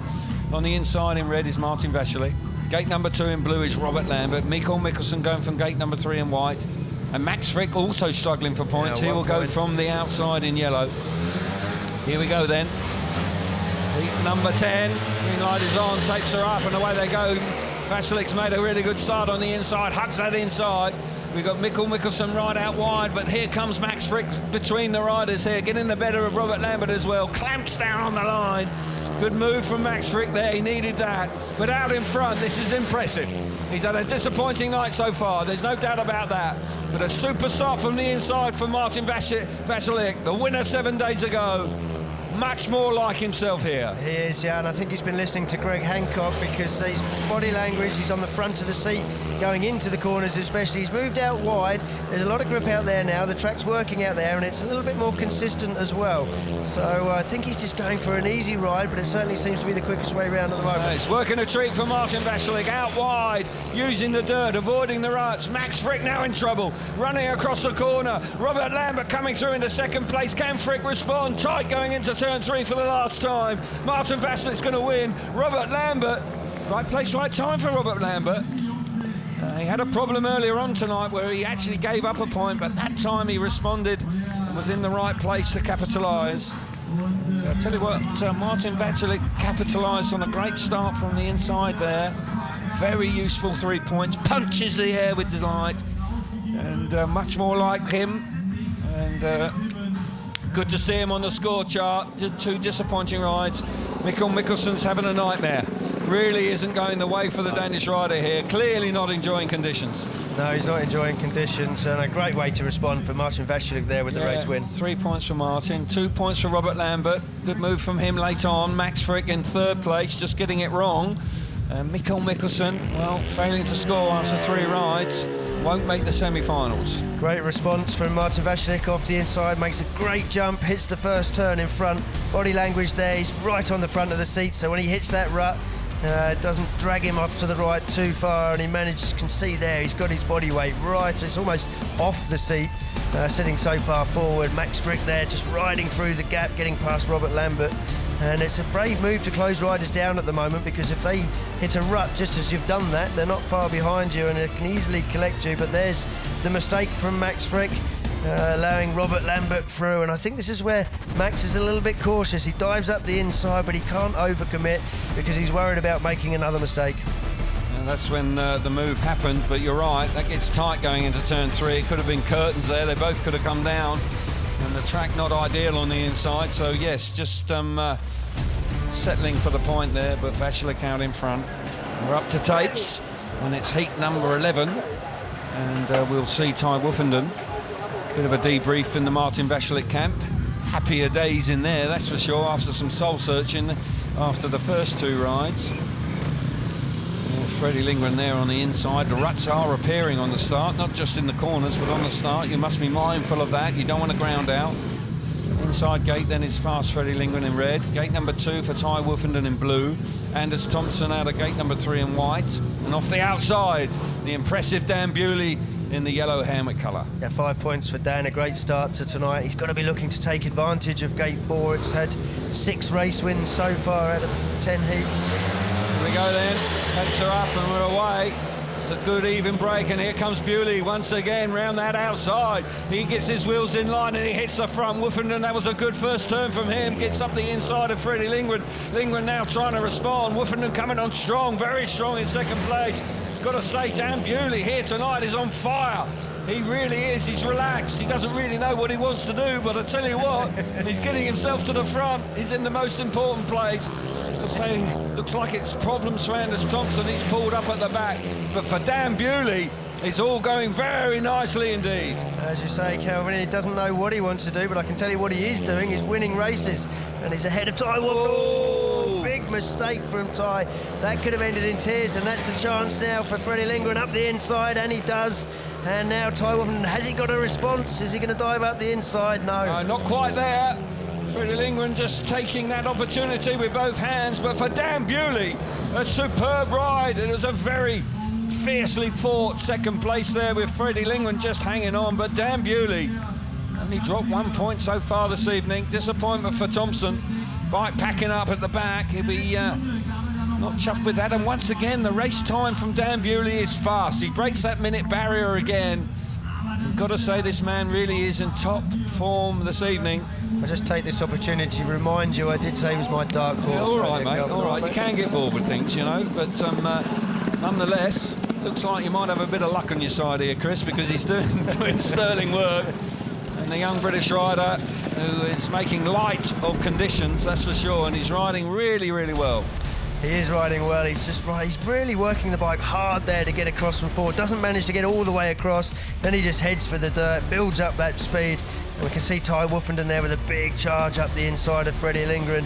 Quite tough going into that corner, takes up all of the track, doesn't give Freddie a chance to turn in on him, and Frederick Lindgren has to go across the track, and that allows Ty Woofenden to get himself into second place behind Dan Bewley. He does make a mistake later on in the race, which cost him that challenge on Dan, and Dan just stole the march, got himself clear, looked quite comfortable out front. Yep. Could be a vital point here that Ty Woofenden dropped, because failing to score first time can ill afford to give points away. This is the moment when he just gets himself in a bit of trouble. Does well actually to hang on to the bike as it runs wide, but Freddie Lindgren, well, he took full advantage of that. Heat number 12, Dan Bewley. Obviously heat number 11 belonged to him, but heat number 12 here, we've got the top two in the world coming head to head. The result then is 3 points for Bewley, 2 points for Lindgren, 1 point for Woofenden, and it's Thompson failing to finish in actual fact, so unfortunate for him. Smarslick's team just keenly looking on. Heat 12 will complete the third block of riders, and they will all have had 3 rides each. We're looking at Janowski coming out of gate number 2. So on the inside in red then is Bartosz Smarslik. Gate number 2 in blue is Maciej Janowski. Kai Hülkenberg will go from gate number 3 in white, and Jason Doyle will go from the outside in yellow. Yeah, Jason will be hoping gate 4 can work for him. It's been great tonight so far, able to get around the outside on the first turn. But inside gates, Smarslik, Janowski. Here we go then, heat number 12. Green lights on, tapes are up, and away we go.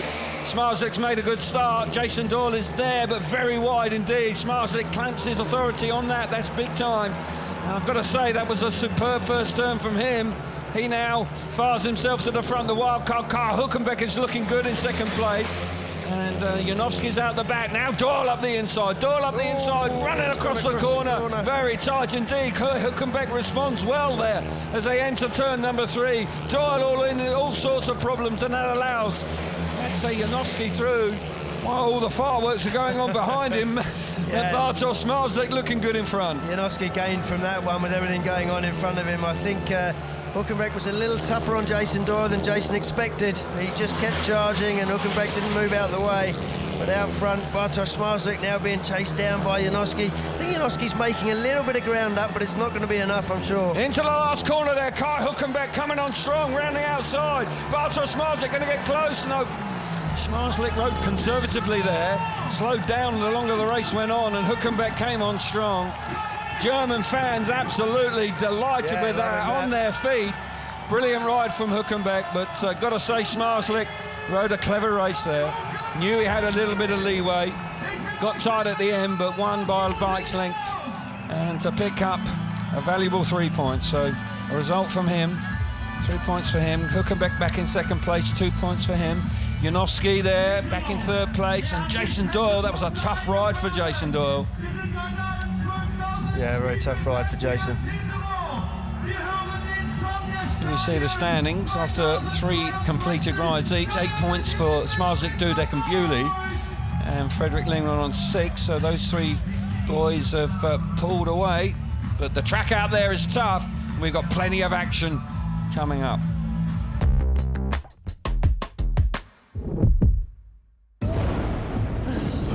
Oh, how about a spark of inspiration? Oops! Let's get this thing rolling. Ta-da! Try that on for size. Yeah! Level up in Forge of Empires. Play now for free at FOE.tv or download the app.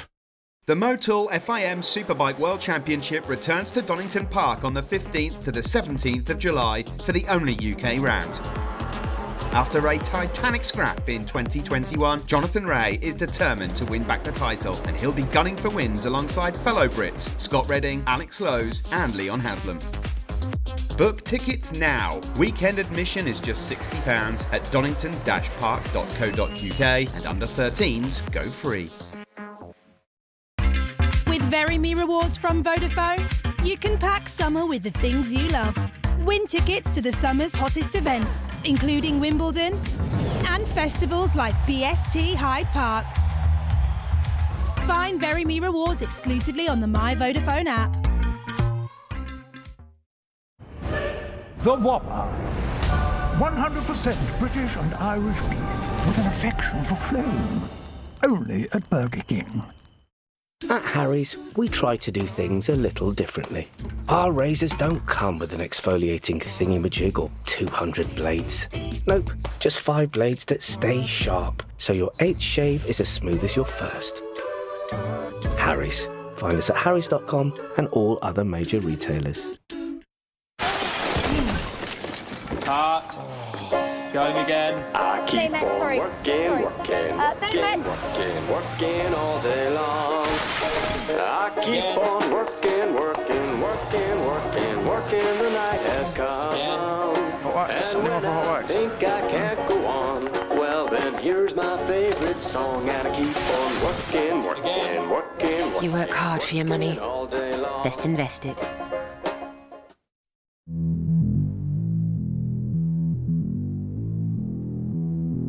I'm on the next level, yeah, I know you heard about it. You know I'm bout it, and don't you ever doubt it. I'm incomparable, that's why they staring low. Turn up the stereo, check it out, check it out, check it out. You ain't seen nothing like this, nobody do it like this. This bank holiday at Oak Furnitureland, save on every single sofa. Save £300 on the Eevee with fast delivery. Sale ends Sunday. Sometimes running a business can feel like running a marathon in a desert through quicksand. But Xero accounting software can help keep your business finances running smoothly. Soon that marathon will feel more like a fun rush with a jetpack. Search Xero with an X, because healthy business is beautiful business.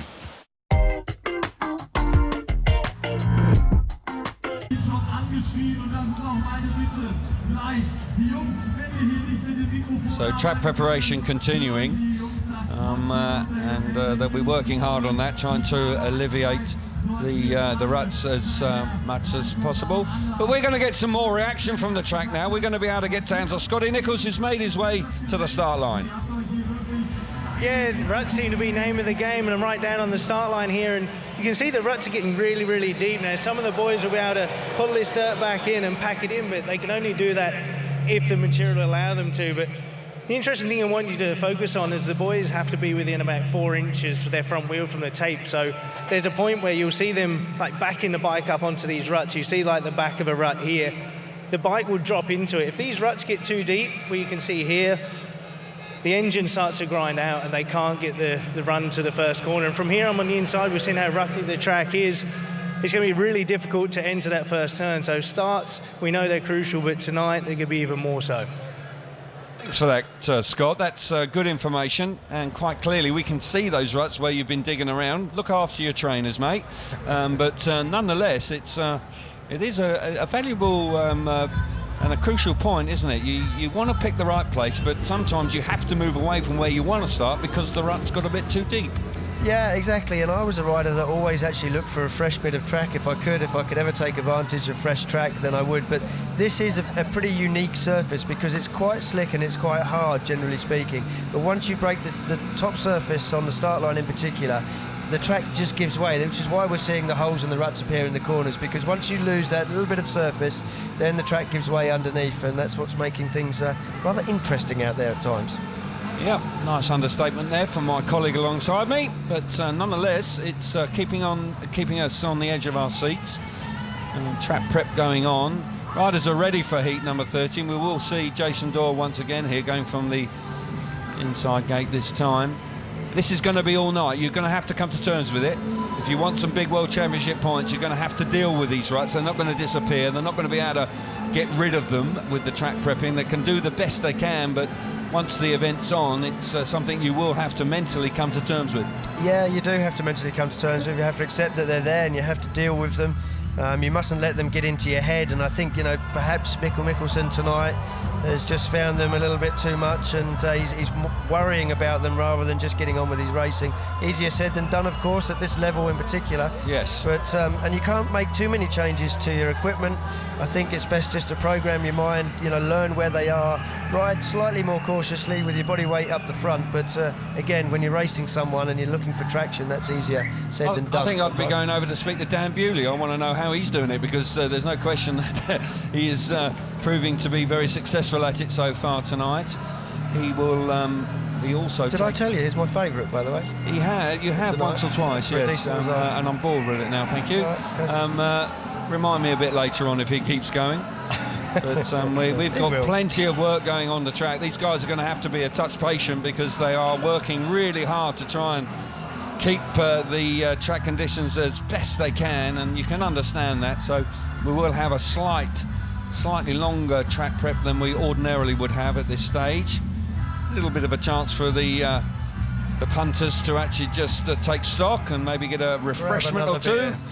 But I do think we are not too far away from action beginning again. Yeah, goggles going on, so they've been given some indication that they'll be making their way down the start ramp to enter the arena once again.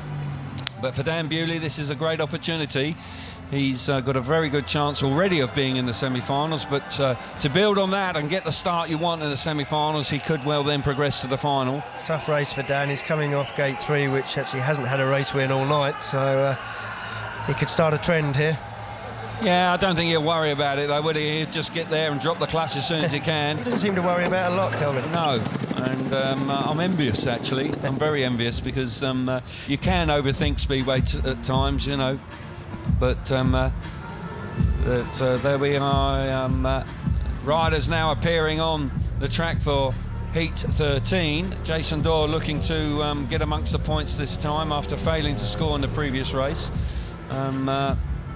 Possible change of equipment there, actually, for Jason Doyle. It might well be a fresh bike. So they were warming another bike looking up. to get amongst it this time and hoping that one works a bit better than the bike of choice initially. Boyd's coming forward, and Martin Veselik out here as well after an impressive win last time. Dan Bewley as well, so riders in form. Leon Madsen battling hard and wanting to make the very best of it. He's on the outside gate this time, and just a bit of digging around, but Doyley's there on the inside. As Scott was pointing out to us previously, riders are now very keen to try and make sure they're in the right place on the start line. With those ruts developing, it really is something you have to be concerned of. And the inside then is Jason Doyle in red, and gate number 2 in blue is Martin Veselik. Dan Bewley out of gate number 3 in white, and Leon Madsen off the outside in yellow. And we can see now which bikes they've chosen. B and C, you can see there the change of equipment for Jason Doyle, and he'll be hoping that pays big dividends for him now. Yeah, the intensive track grading that's just happened has made life a little bit difficult for the riders at the start line. They were taking plenty of time to find the exact rut that they want, because the dirt's been regraded into them and packed down, and it's not easy to see where you want to start. Heat 13, big opportunities again. Dan Bewley going great guns on 8 points. He comes out of gate 3 now. Oh, bit of creep there from Jason Doyle. Where they go, Doyle hits that first turn. Leon Madsen's coming through. Bewley also on the inside. Oh, too much grip there. Got caught out there for Jason Doyle and is thrown off the back of the bike.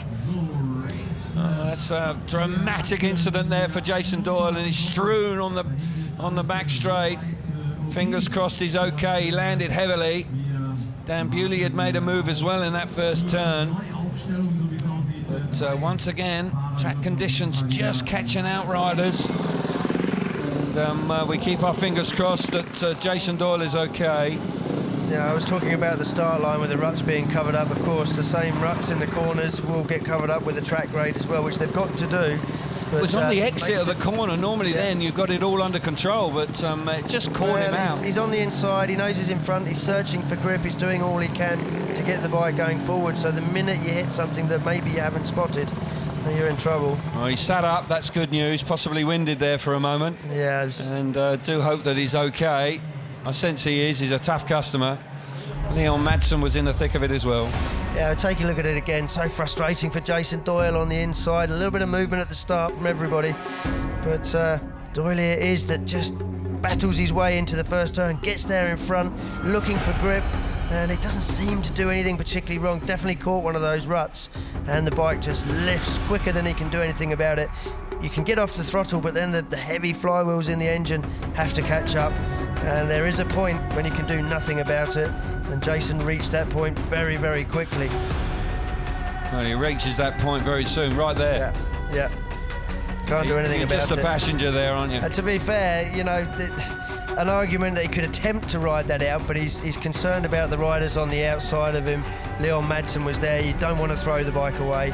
and he just does well in the end just to drag it down and keep it away from everybody else. Yeah, good first turn there from Dan Bewley. He made actually a howler of a start, but it did him a favour because he was able to chop back to the inside. Yeah, you can see Jason's very aware of Leon Madsen, and he actually does well to drag the bike down there rather than throw it away. He does indeed, but he'll be excluded, and that means that the last two outings he's failed to score, so his Grand-Prix is not going great, so the red exclusion light is on. So a rerun with just the 3 competitors here, and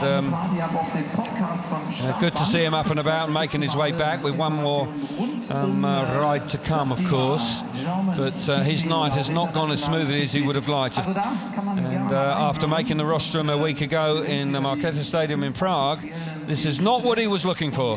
No, it's not. And young Dan Bewley there was quite impressive from gate 3. Not a good gate tonight, but he got across Martin Vacilic. He'll be looking to do that again in the rerun.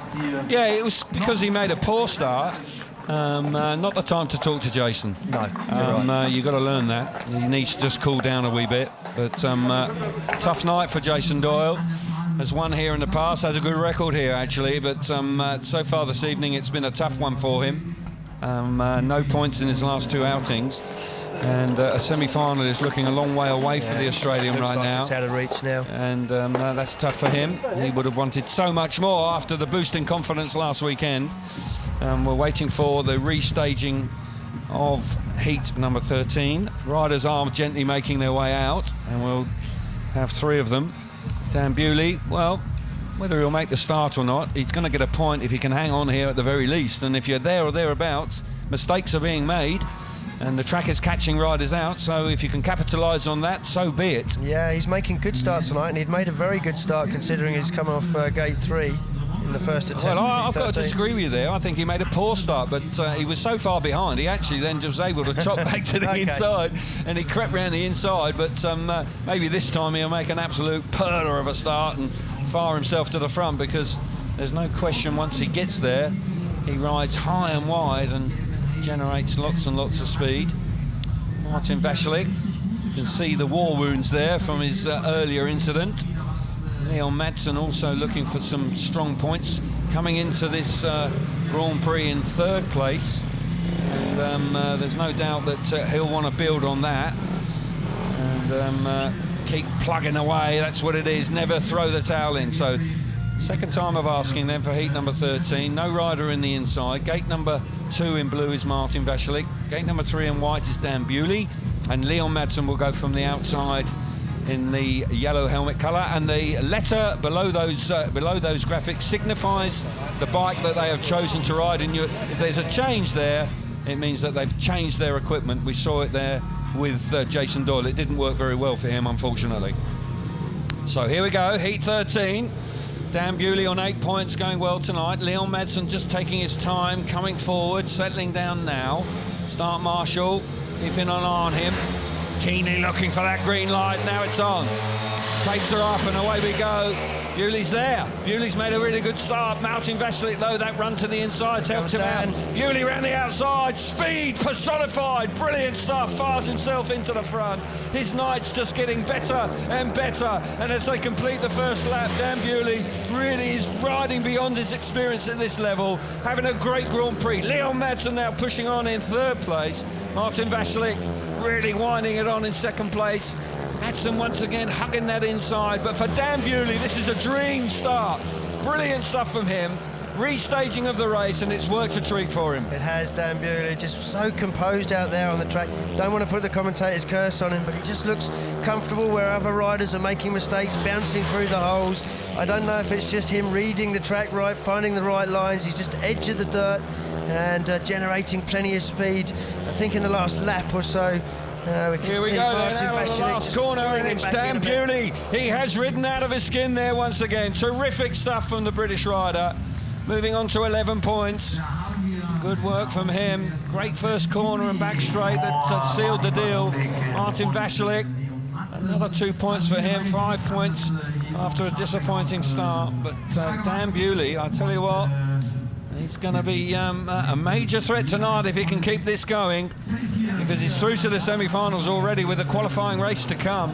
The result then is Dan Bewley 3 points, Martin Vacilic Second place, 2 points for him. Leon Madsen in third, 1 point, and Jason Doyle, unfortunately, was excluded in the initial staging of Heat 13. But, wow, whooping for joy in the pits with Dan Bewley. He's just having fun, and he's the first race winner from gate 3. Doesn't make the start. That goes down to Martin Vasilik, but he just keeps himself composed. No panic. He knows where the speed is in the track.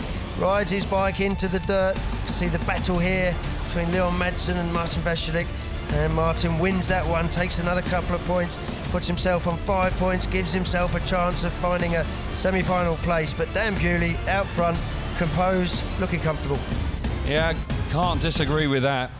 Bewley making it look awfully easy, and I can assure you it's not. One or two boys are having a really difficult time, but Dan Bewley is certainly certainly getting the tongues wagging tonight, that's for sure, riding out of his skin. So heat number 14, riders up at tapes doing the gardening work, and Bartosz Marslik there, who's on 8 points coming into this ride. Freddie Lindgren going pretty steadily as well. He's on 6, so yeah, work to be done. And Patrick Dudek as well here from the outside is having a good Grand Prix. And he's dropped just the 1 point. Yeah, exactly. So 2 riders on 8 points here. So on the inside in red is Max Frick. He's changed his bike. You've got Bartosz Marslik coming out of gate number 2 in blue. Freddie Lindgren coming out of gate number 3 in white. And Patrick Dudek going from the outside in the yellow helmet colour. Good race this. Yeah, competitive race. Here we go then. Riders just beginning to settle down, and start marshal, bringing them forward. Here we go then. Green light is on now. Oh, long pause, and away we go. Dudek's made a really good start from the outside. That is a smashing start. He runs wide. Freddie Lindgren's up the inside. Smarslik's missed out. Really has missed out. He's tailed off at the back. Freddie Lindgren now all of a sudden has fired himself to the front. That was a good opening lap from the Swedish rider, because I thought that Dudek had that, but you've got to say it was a great effort down that back straight to get the advantage of Patrick Dudek, and Freddie Lindgren, with all the experience here, using it to his advantage, and a couple of really impressive first laps here. Yeah, smart first turn from Freddie Lindgren, using that experience to hit the front, and looking quick, not looking comfortable, but not many guys are on that track out there this evening with the ruts and the holes. But Dudek, another 2 points for him. That's going to move him on to 11 points. And looking good here. Certainly out in front. Freddie Lindgren looking really good. It's going to be a very useful win for him. He's going to move on to 9 points. He just hangs on here. Terrific stuff from Fast Freddie. That move early in the race really paying big dividends. Riding sensibly, riding smart, and doing the business there. Rode in the dodgy part of the track in the opening lap, but made it work. Dudek was a little bit wider, and Freddie was there ready to pounce. Marslik missing out, that's a bit of a shock, but he's still got 8 points. So with a qualifying race to come, you've got to believe he'll make the semi-finals, but don't think he's completely in love with the way it is, because ordinarily you would expect him to come charging through. But Freddie Lindgren, that was an impressive ride. 3 points for him. Patrick Dudek, 2 points for him. Max Frick, 3rd place. And Bartosz Marslik, surprisingly, missing out that time. Yeah, he may need points, but and he comes off gate 3 in his last one, although fortunately for him, gate 3 is now coming to the party, with the last races being won from there. But we can see Dudek looks like he's going to hit the front here from the outside, but Lindgren's just used his experience, possibly got lucky with the rut, got plenty of traction from that as they left the corner, generated a little bit of extra speed for him, and hits the front, doesn't look back. But Smarslik at the back, tough race for him, leaves him on 8 points. Looks like he's going to need something out of his last race, possibly. That's the move there. Brilliant stuff. Was brave there, Freddie Lindgren. Yep. And as you rightly say, Chris, he used that rut to his advantage. It fired him forward and took that lead away from Patrick Dudek. Bartosz Marslik won't panic, of course, but you rightly say, you can't relax when you're on 8 points. You're going to need at least one more. So heat 15 coming up for us now.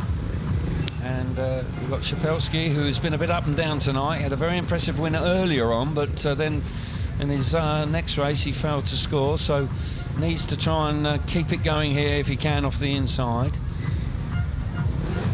Gate number 1 in red then is Pavel Szapelski. Gate number 2 is Anders Thompson, changed his bike. Kai Hülkenberg will come out of gate number 3 in white. And off the outside in yellow is Robert Lambert this time. And Robert Lambert looking to try and use that outside run if at all possible. And Szapelski on the inside. Well, he's going to have to deal with the ruts there. He can't avoid them. He's going to have to ride through them at some point, that's for sure. Right, heat number 15. Exciting speedway we're watching here tonight. We're on the edge of our seats and away they go. Super stuff on the inside from Szapelski. Here comes Lambert. Lambert's forced wide by Szapelski. There comes up the inside Anders Thompson. Brilliant move from him. Oh, Robert Lambert. Steaming through there. Szapelski goes down. What a forceful move that was from the Brit. Red lights haven't come on yet. Now they do. Now they do. We're going to have to see that again because did Robert Lambert cause Szapelski to go down? I'm not sure. I don't think he did. Not sure he did, but it was a very forceful move, that's for sure. And tough speedway. World Championship speedway is tough.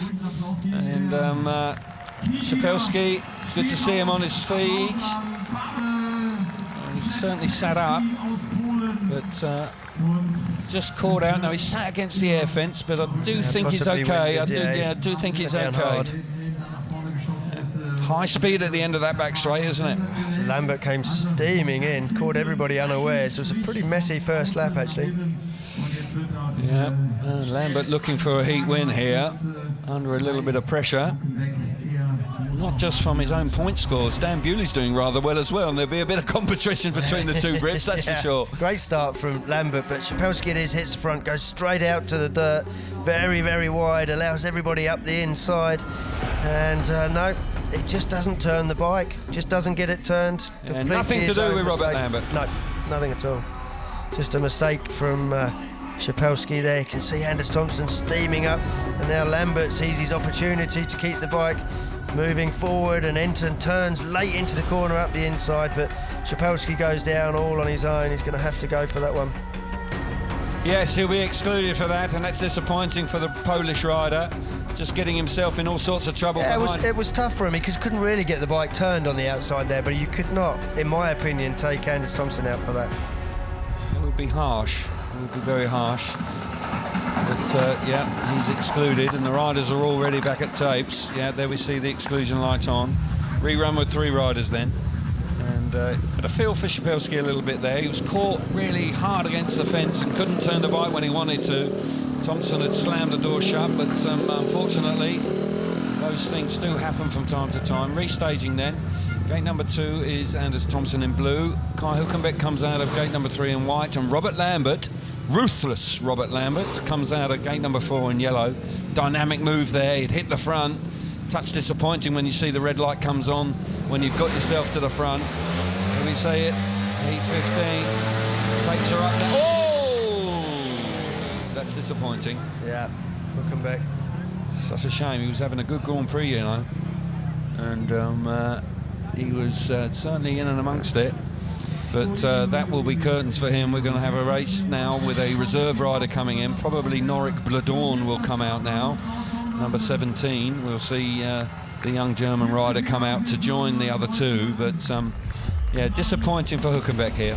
Yeah, tape's held for a little while. He just tries to anticipate it, and they don't move for him. He's set himself quite a way back from the white line there, so it just shows that he took a big stab at it. Yeah, and he can't really blame Robert Lambert either, because Lambert's just sat stationary, isn't he? Yeah, no excuses, just wasn't patient enough. 6 points, still got a chance, decent chance, a ride to come. Yeah, put pressure on the himself. Outside gate as well. Yeah, but a point there would have been handy. Exclusion light on. In Speedway, if you're new to Speedway, if you touch the tapes with your front tyre, then that is an exclusion, so you can't afford to do it if at all possible, but the nerves are jangling, track's tough, and for Kai that was just a pilot error there, so he'll have to put that behind him now and focus on his last ride, which will be actually in heat 17, so he hasn't got too much longer to wait, and he'll go, as you rightly say, Chris, from gate number 4. Jason Crump there alongside Robert Lambert. Just a few words of encouragement before the restaging of heat number 15. Yeah, Robert needs points, 4 points for him at the moment, so 2 in the race, well, 3 in the race, but not sure that the reserve is going to mix it. I'm not sure he'll want to mix it, to be honest, the way these guys are going. Oh, he's just witnessed some pretty hairy speedway at times, so yes, not the ideal time to be coming out, but we keep our fingers crossed for young Noric Bladorn, his first appearance of the evening. But as you rightly say, a big race here for Robert Lambert. If he gets up 3 points, 7 points with 1 race to come, then a chance of a semi-final berth awaits for him. Outside gate, Bladorn is in the white helmet colour, so he'll be coming out of gate number 3. And as you say also, rightly, I keep saying that, did you say also that Dan Bewley was your outsider? I've said a lot of things right. Right, okay, well done. Thanks. And congratulations. Here we go then. Second time of asking. Gate number 2. That's where Anders Thompson is. Gate number 3 for Noric Bladorn in white, and Robert Lambert will go from the outside. And a change of equipment as well there. You'll see he was on C bike initially and has gone to his A bike. So they're just experimenting, looking for points here. A little bit of pressure on Robert Lambert. Jack Holder patiently waiting on for his upcoming ride.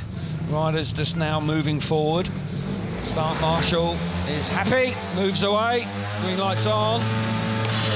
Oh, long pause there, but Lambert's made an absolutely super start from the outside. Just what the doctor ordered for him. Hits the front, roars down the back straight for the first time on the opening lap.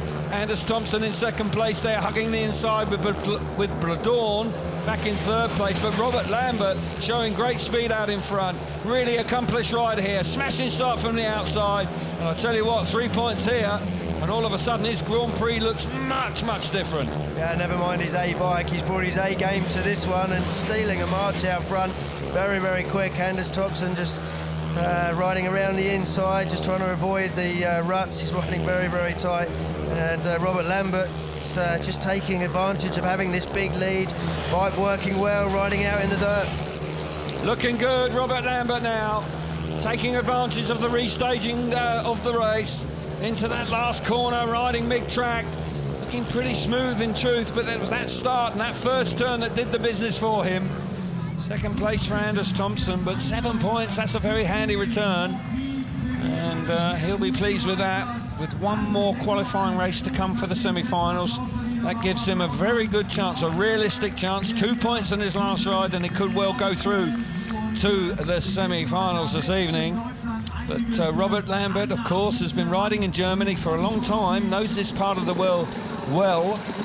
Started riding on 500s here when he was 15 years of age. 3 points for Robert Lambert. Anders Thompson in second place, 2 for him. And the young reserve, Noric Bladorn, picks up the third place, with Kai Huckenbeck being excluded for a tape offence. Here we see it. Super ride from Robert Lambert. Change of bike certainly paying dividends there. Gets right across from the outside gate, hits the front, doesn't look back, looks very, very comfortable, riding quite deep out in the dirt, making the bike work, finding plenty of traction. Anders Thompson just has to settle down in second place, rides around the inside, but that man there, Robert Lambert, looking a lot more confident in himself, his bike, the track, everything in that one. They look really fired up in truth. That move actually in the first staging of the race just showed you the intent he had.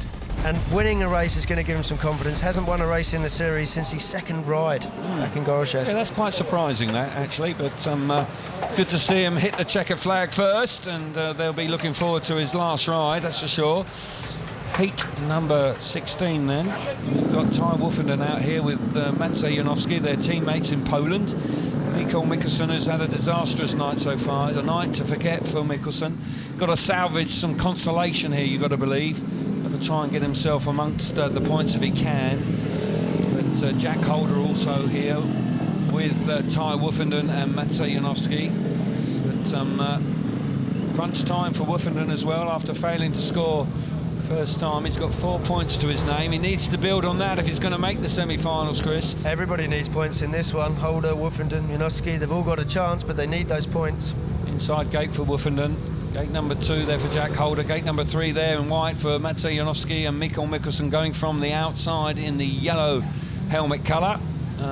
We didn't see if there'd been any changes to the equipment, but nonetheless, we're settling down Heat number 16.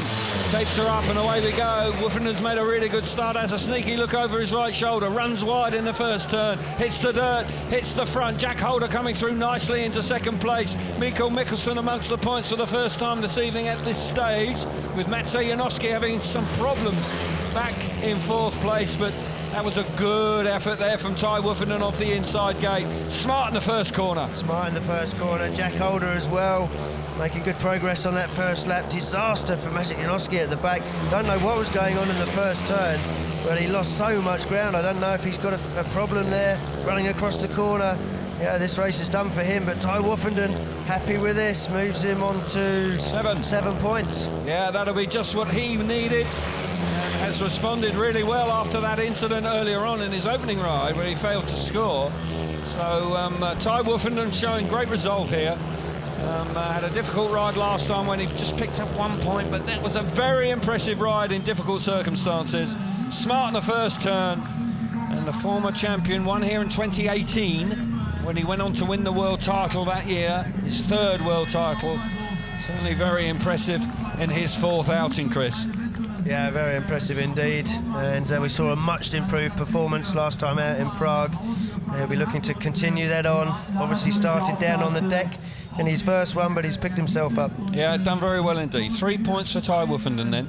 Jack Holder in second place, 2 for him. Mikkel Mikkelsen in third, 1 point for him, first point of the night. And Janowski, I'll tell you what, he struggled there. So the standings after 16 races is Bewley leading the way on 11, Dudek in second on 10, Lindgren then on 9, Schmarslik on 8, Woofinden on 7, Lambert on 7 as well. Getting tight in the top 8, that's for sure. 6 points for Janowski and Kai Hülkenberg, and the rest have got work to do.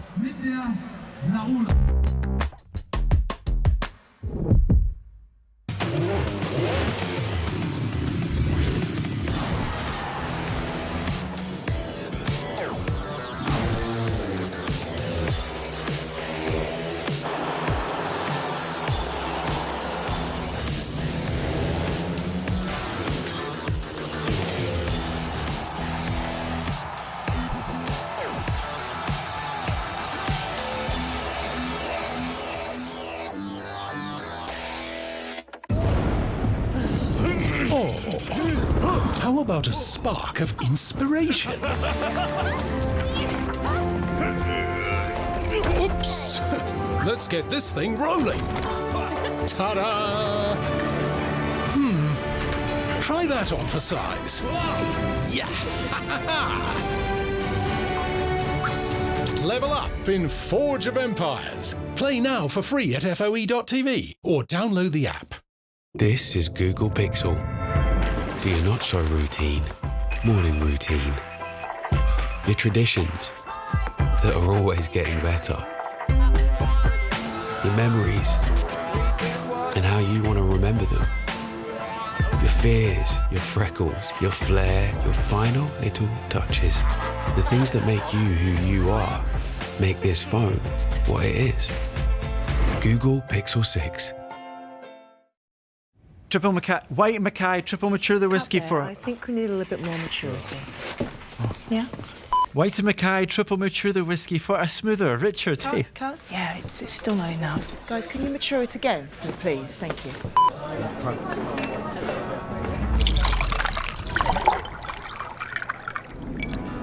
White and Mackay, triple mature the whiskey for a smoother, richer taste. It's the third maturation that makes all the difference. White and Mackay. Zane, salon director, creative genius, avoiding making tax digital because you can't even right now? But what if I mess up and go to tax jail? QuickBooks error checker means fewer mistakes. Love that attention to detail. Show the world what it means to be a fan at fanatics.co.uk. A collection of officially licensed fan gear. Fanatics.co.uk. Officially licensed everything.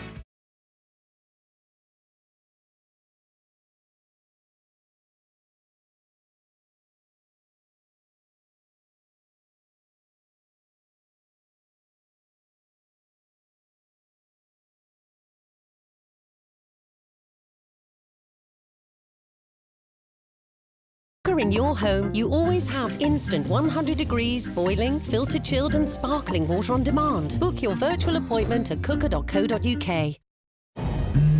The cheesy bacon flatbread.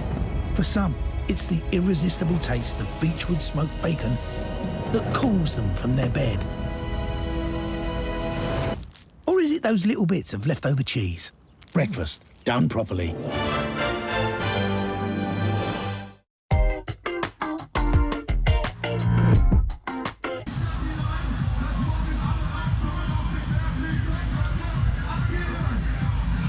Heat 17 coming up in a few moments' time. Maciej Janowski just looked a little bit lacklustre. We're looking at him now, and very much so. Just that first turn, he didn't seem to have too many problems, but it just looked like maybe conditions was in his head a little bit.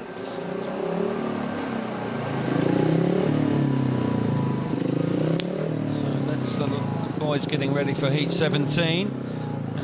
Take a look at the FIM Speedway app, live results and latest news, and keep well and truly up to speed with what's going on here this evening. If you fancy that, then get yourself the app and get involved. Hülkenberg now needing to respond as well. Yeah, Leon Madsen too. He's just on 5 points. He's going to need a race win here to be certain, and even that might not be enough. Yeah, so we can get some more reaction now with Scotty Nicholls. He's got a 3-time world champion with him. Jason Crump joins Scotty right now. Yeah, Jason joins me working in Robert's camp.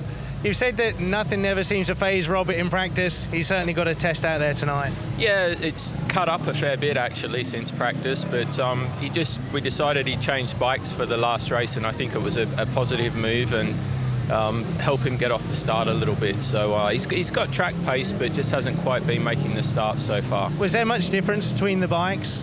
Not so much, but an older engine that he knows probably a little bit more and a little bit more confident with it off the start.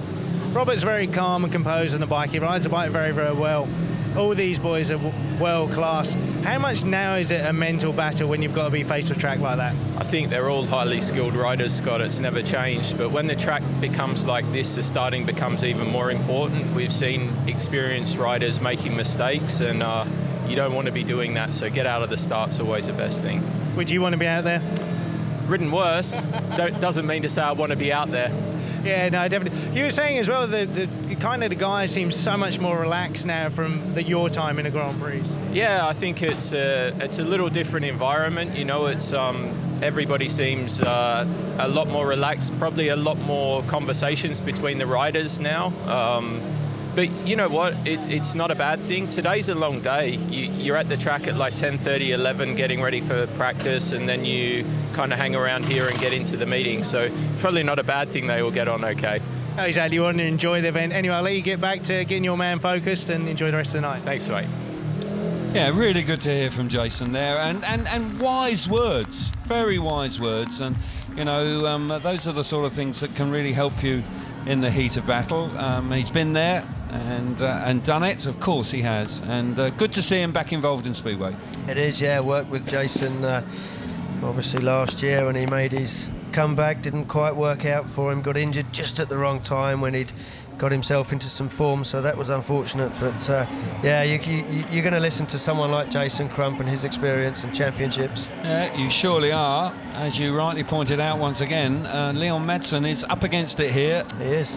Coming into this round in third place in the World Championship, and points have been hard to come by for Leon this evening. He's on the inside gate, and he probably does need the win. He's on 5, so 8 points, and he'll have to keep his fingers crossed. It's going to get tight, there's no doubt about that. 4 qualifying races to come then before the semi-finals.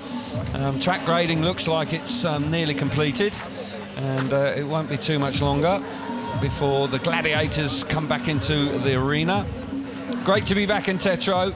Super crowd, great atmosphere. People really enjoying themselves, there's no question about that. Track has been challenging, but as I say, Jason said, have ridden worse. Yes. So it's still raceable, and you're going to have your wits about you, that's for sure. And we're seeing the boys now just coming down that ramp, and Mikkel Mikkelsen, who managed to get a point in the last one.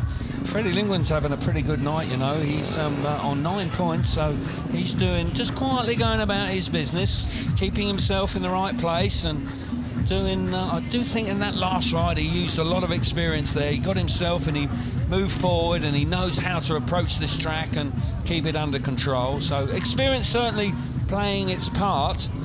But then it kind of undermines itself when you look at Dan Bewley. But Dan Bewley's got a lot of experience of riding in the UK where he would have encountered ruts and bumps, so he knows what it's all about.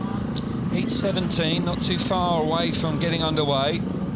Track rating, and you can see there, you pointed out earlier when they drag the track back how that loose material comes back into the rut and kind of disguises them. It does, yeah. You've got to be very careful. You've got to be sure where you're starting, what's underneath it. Most of the riders will be dragging that dirt back out, looking for a hard surface to start from. So there we are, and plenty of gardening going on, just clearing some of the loose material away. And these boys will be now completing their qualifying heats and keeping their fingers crossed. Certainly Leon Madsen in particular, that he can make it. Kai Hülkenberg as well from gate number 4. He has got a chance here, but he's going to have to do something similar. Not everybody's going to be able to win the race, of course not, but 6 points he might just be able to. On the inside in red then is Leon Madsen. Gate number 2 is Freddie Lindgren. Gate number 3 is Mikael Mikkelsen. And Kai Hülkenberg, the wild card, going from the outside. Selina Liebman there, just keenly looking on. Of course, we saw her in the SGP2 round last weekend in Prague. Good to see her here, making the effort to come to watch the Grand Prix once again. So heat number 17, the green light's on, tapes are up and away we go. Mikael Mikkelsen's made a really good start from gate number 3, a little bit out. Oh, he's run wide there. Can Leon Madsen respond? No, he can't. Mikkelsen hangs on. Now, Leon Madsen dives to the inside, really working hard. The 2 Danish riders out in front. Oh, neck and neck. Just about hanging on to it, Mikael Mikkelsen, but he's run wide. Leaves a big door open there. Now he responds. Back up the inside, replace the complement. Charges on the inside of Madsen. Madsen winding it on. Freddie Lindgren there also in 3rd place. Brilliant action here in Heat 17. Yeah, Mikkelsen, I think his bike's packed up. That's unfortunate. Definitely slowed down going into that corner. But he's woken up. He's had a very, very quiet night and looked determined to stop Leon Madsen getting to the front. Freddie Lindgren picking up 2 more points to add to his 9, but this is great for Leon Madsen, gives him a great chance of getting into the semi-final. Yeah, good stuff here from Leon Madsen. Up against it coming into his last ride. 1 more corner to go for him. And it was really rough and tough in the early stages there with Mikael Mikkelsen, and Mikkelsen comes out the loser. Kai Hülkenberg also, his chances of a semi-final have gone as well. He finishes on 6 points, but for Madsen on 8, that's good work for him. 2 points is very handy for Freddie Lindgren. He'll move on to 11, so safely through. But a problem for Leon Madsen there in the end. Maybe a touch fortunate to actually complete the 4 laps, but he did, nonetheless. And the 8 points, well, must give him half a chance. Yeah, 8 points will give him a chance. He's only got the 1 race win, though, which will go against him. 3 points for Leon Madsen out in front. Freddie Lindgren in 2nd place. Once again, the experience there, calm and relaxed. Mikael Mikkelsen having problems. Went from 1st to 3rd, and Kai Hülkenberg, I've got to say, really didn't get amongst the action that time and misses out, and that's the last time we'll see him this evening. It's a shame. That tapes exclusion really has been really hard on him. It's cost him. There's the standing. Stan Bewley leads away on 11. Freddie Lindgren on 11, but he's ridden 5 times. And Dudek has got 10. Schmarzlik with a race in hand as well to come. But Madsen there, the bike's running again now, so he's got to trudge his way back to the pit area. Yeah, Mikael Mikkelsen, determined start there from gate 3, gets across Leon Madsen, and I think later on in the race he's had a few bike problems because he did look like the bike was cutting out on him coming into the corners, so I don't know if that led to his demise in the race. I think it probably did, but tough first turn there. He determined to get across Leon Madsen and then just runs across the corner. And meanwhile, Freddie Lindgren's watching all this happen. Madsen up the inside, but yeah, for all of his efforts, Mikael Mikkelsen's had a tough night, and I'm sure his bike packing up in the last couple of laps didn't help him. But Leon Madsen, his bike stopped there just after the race, so that's a bit of a concern. Tight there going into turn 3, and Leon Madsen just keeping his nose in front. It was. And they did manage to... Yeah, you can see there's Mickelson's bike definitely stopping. He carries on in the race, but he's definitely had a few problems there. Yeah, well, unfortunately for him, he's not had two good... the last two Grand Prix have been disappointing for him. Madsen there just playing to the crowd. They did get the bike running again, so hopefully it's not terminal. But we're moving swiftly on. Heat number 18 on the inside is Ty Woffinden. Gate number 2 in blue is Max Frick. Jason Doyle, gate number 3 in white for him, and Pavel Szapelski on the outside in the yellow helmet colour. A couple of these boys, I tell you what, they're up against it here. I don't think they're going to make the semis. It's been a tough night for everybody concerned, but for Doyle, who's failed to score in his last two. In truth, he's racing just for pride now. He's got to try and win a race if at all possible.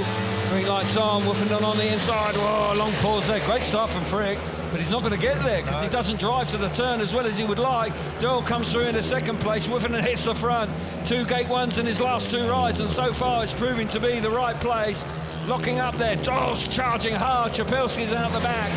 But Ty Woffinden, after failing to score in his opening ride, look at Doyle now, has responded brilliantly. Yeah, Jason Doyle was finding plenty of speed up the inside. He's put pressure on Ty Woffinden, and Ty needs these points to comfortably put him into a semi-final spot, but he's just now moving out, having a look at the track. But Jason Doyle has found a little speed now. It's too little, too late for him.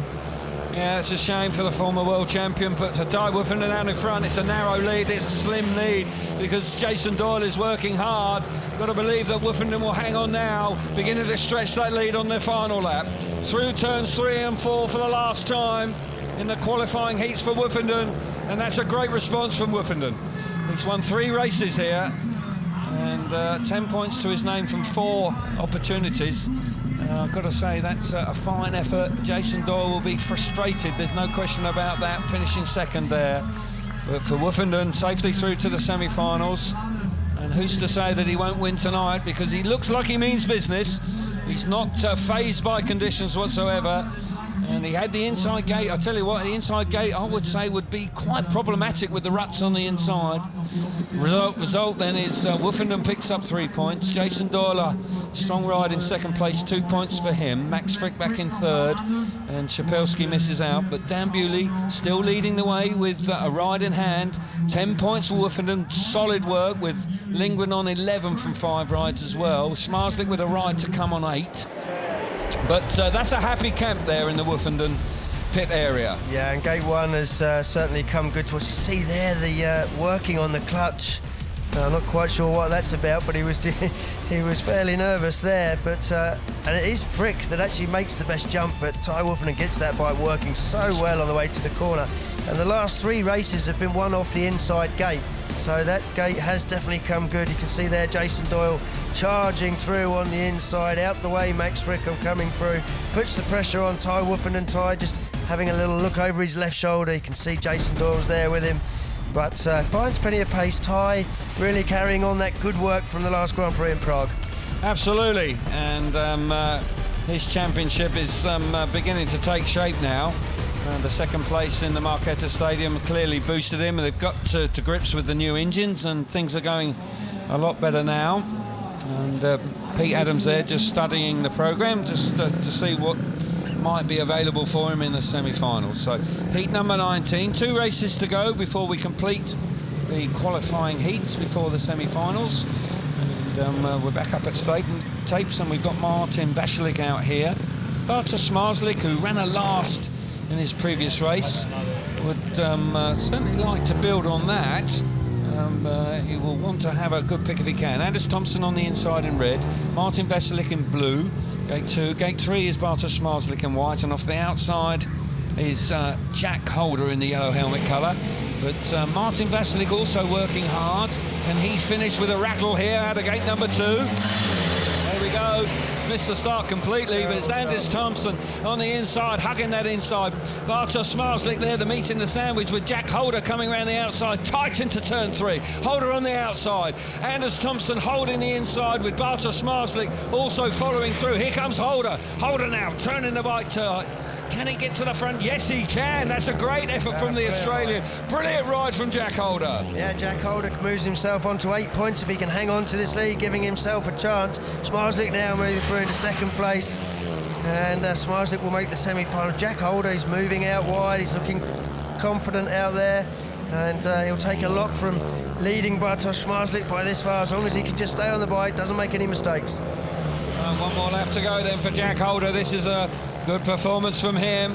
Bartosz Smarslik there, just not looking that comfortable actually, but he's come through into second place with Anders Thompson pulling up, and Martin Vasilik was out of the race early doors. But for Jack Holder, that was very impressive. He was determined and fired himself to the front early in the race and pulls off a very valuable win.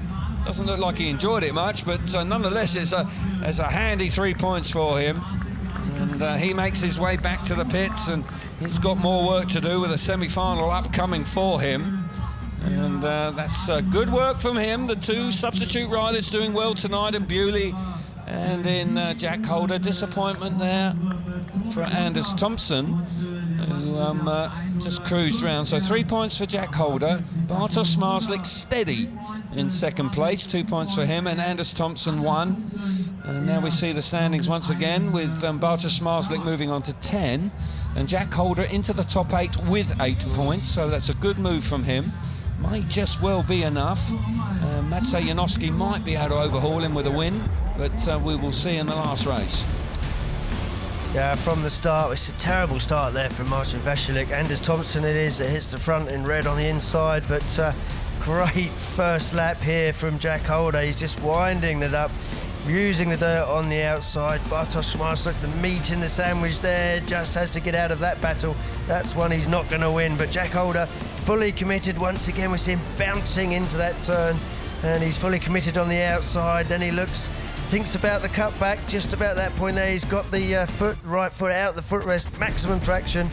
And later on in the race there, we see Smarslik just battling his way through into second place. Yep, and that's exactly right. He did battle his way. I've got to say that Bartosz Smarslik, I don't think he's enjoying it. The last couple of rides, he looks quite conservative on the bike, and that's unusual to say that about such an eye-catching rider. But for Jack Holder, he was pleased with that, but probably just pleased that he survived as well. But heat number 20 then, the conclusion of the qualifying races. And a very big race indeed here for Maciej Janowski. He's on 6 points. And he was disappointing last time. And if Maciej Janowski has ambitions of making the semi-finals, gate number 4's got to work for him here. On the inside then, Robert Lambert on 7 points in red. Dan Bewley coming out of gate 2 in blue. Patrick Dudek coming out of gate 3 in white. And Maciej Janowski coming into this event in second place in the World Championship in the yellow helmet colour from gate number 4. Crucial race for Janowski now.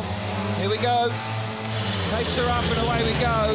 And Janowski's made a really good start from the outside, but Dudek once again through the middle of the corner in the first turn has fired himself to the front, and Dudek is riding so well tonight. A real return to form for him. Robert Lambert back in second place, and Maciej Janowski in third with work to do. Got to say, that's a disappointing ride for Janowski. Really does need a little bit more than that if he wants to make the semi-finals. But out in front, Patrick Dudek looking like he's going to move on to 13 points here, and that's a terrific return. Yeah, Robert Lambert knows he's under pressure there from Janowski. Keeps looking over his left shoulder, knows he's on the inside. He rode a bit more conservatively through the holes, but he's just moving out edge of the dirt. And this will be enough for Robert Lambert for the semi-finals. Dudek's already there, he's safe. Dan Bewley at the back, he's also safe, he's in the semi-finals. Dudek out in front, riding really well. Coping with conditions really nicely. Now Janowski's almost given up the ghost at the back. With Bewley coming through in third place, Lambert picks up a handy second place as well. Should be enough. 9 points, ordinarily it is, and disappointment for the man who was in second place in the World Championship. Got to say, he has sort of faded away tonight. Conditions clearly getting the better of him, but not the case for Patrick Dudek. He has risen to the challenge in fine style, and only dropping a couple of points tonight. That's a terrific return for Patrick Dudek. So he's safely through. So 3 points for Dudek. Robert Lambert back in second place. A good ride from him, 2 points. Dan Bewley, and 1 point for him. And Maciej Janowski, a disappointing 4th place there. Dudek there, tops the charts on 13 points. Bewley in second place on 12. Lingren on 11. Woofenden on 10. Smartslick on 10. Lambert on 9. 8 for Madsen and Jack Holder. And Janowski on 6. So it's clear cut, the top 8 here this evening. See it once again, Chris. Yeah, just watching the replay here. Patrick Dudek determined there, just beats his compatriot Maciej Janowski to the corner, makes no mistake, pulls clear of Robert Lambert. And Robert had to work hard, but 2 points he knew would be enough for him. And he just had to change his tact. He was riding out wide, and he realised that Janowski was having a little sneaky look right around the inside on the curve. And for a lap there, he got defensive and then moved back out to the fast line. But since his change of bike, you can see there, Janowski just not happy at all, collecting one of those big ruts on the inside, and he's not comfortable at all on the bike.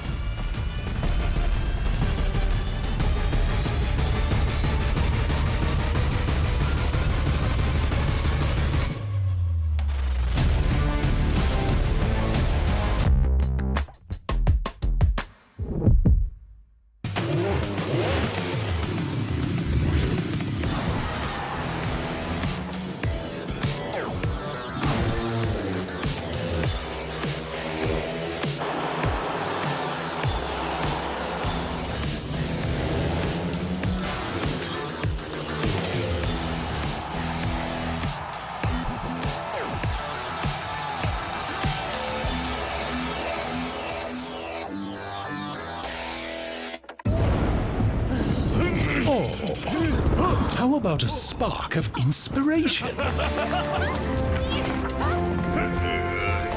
Oops! Let's get this thing rolling. Ta-da! Try that on for size. Yeah!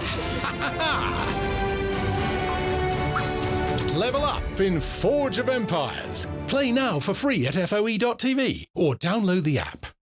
Fais tourner la tête. Je ferai le tour du monde. Ça ne tournerait pas plus que ça. La terre n'est pas assez ronde. Mon manège à moi. A drive above.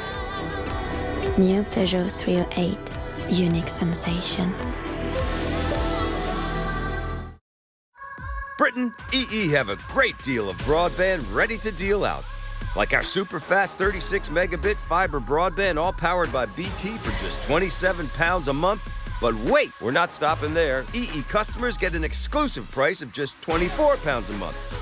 And they'll also get 5 gigs of free mobile data. Want mega speed? Our 900 megabits full fiber can handle over 100 devices. So get fiber broadband from just £24 a month, but only until the 9th of June. At Harry's, we try to do things a little differently. Our razors don't come with an exfoliating thingamajig or 200 blades. Nope, just 5 blades that stay sharp, so your 8th shave is as smooth as your first. Harry's.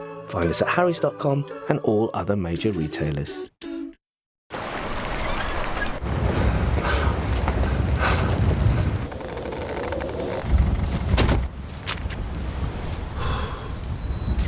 From Carlion Bay, hard-working.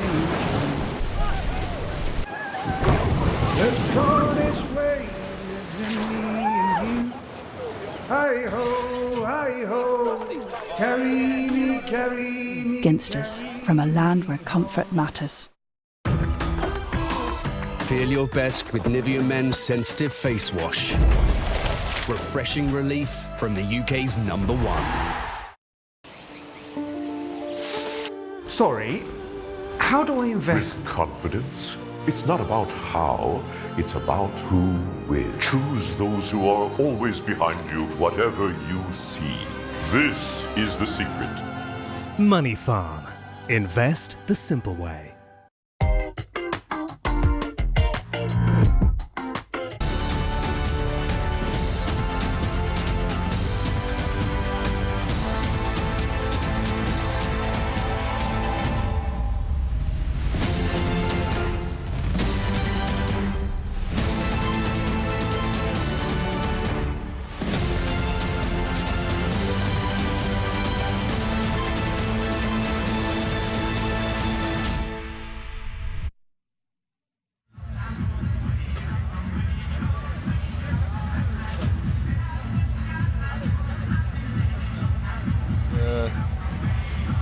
So, yep, we just were able to have a little look back on the action so far this evening, just the highlights, and we wait now for the semi-finals and the gate choice, the all-important gate choice, and I guess that the inside gate could be quite popular here.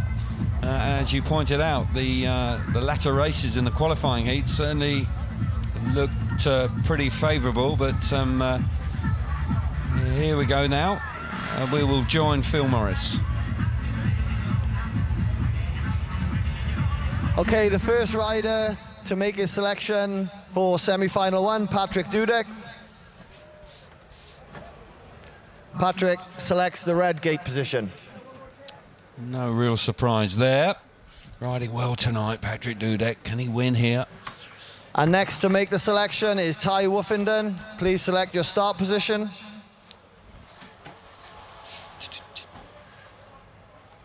Ty selects the blue position.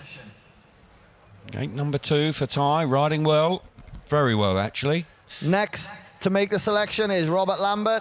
Please select your start colour. Robert selects yellow. Gate 4 for Robert Lambert. And the final selection for semi-final 1 is Leon Madsen. Please select your colour. Leon selects white. So there we have it, the first semi-final. Okay, thank you, guys.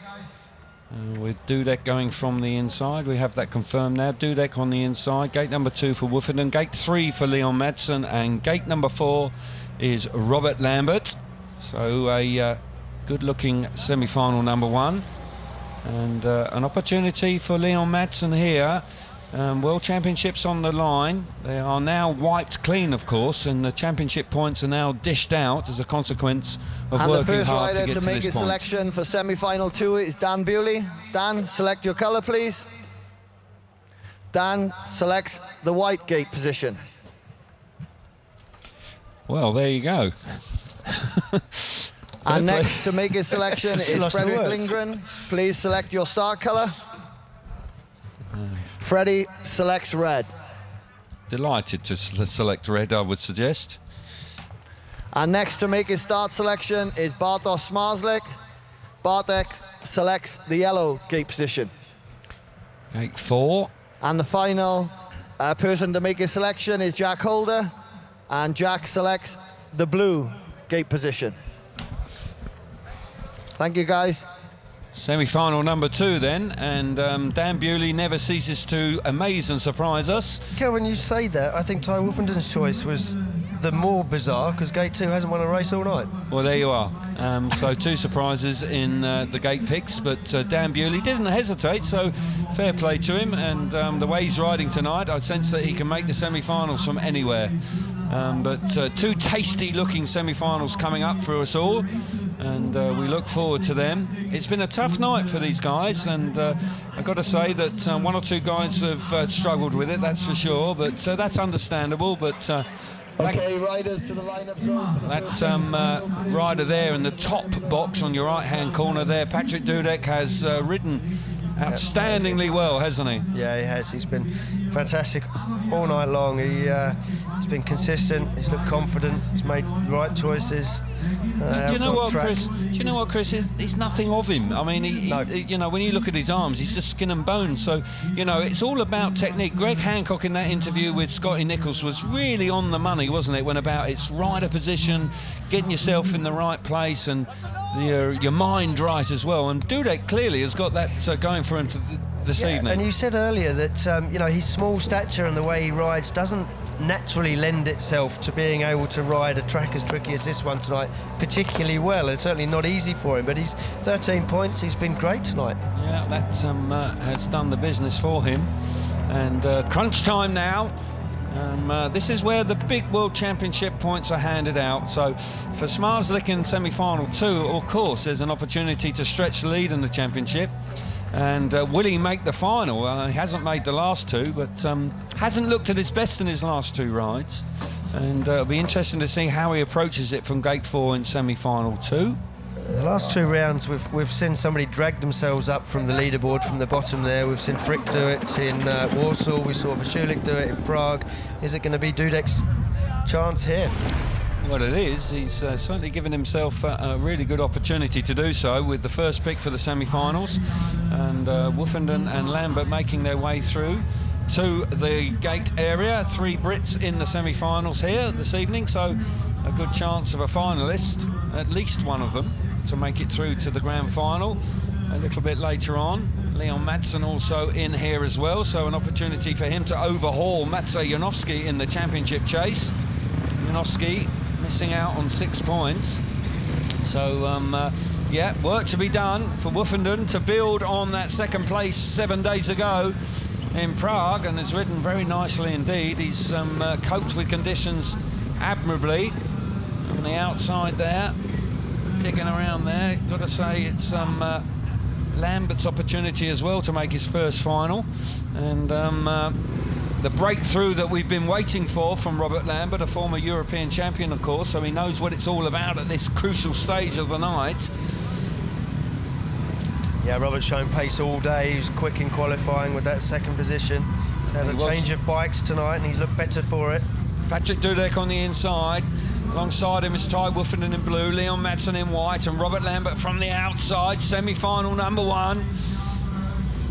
Big racing prospect here. Difficult conditions. Got to keep it together. That man certainly has. Well, Patrick Dudek, Robert Lambert on the outside also has ridden really well, clearly benefiting from Jason Crump's advice, keeping his mind on the job. Bartosz Smarslik patiently waiting on, keeping an eye on the first semi-final. As the boys coming forward, nerves now, no doubt about it. Start Marshall is happy, green light is on.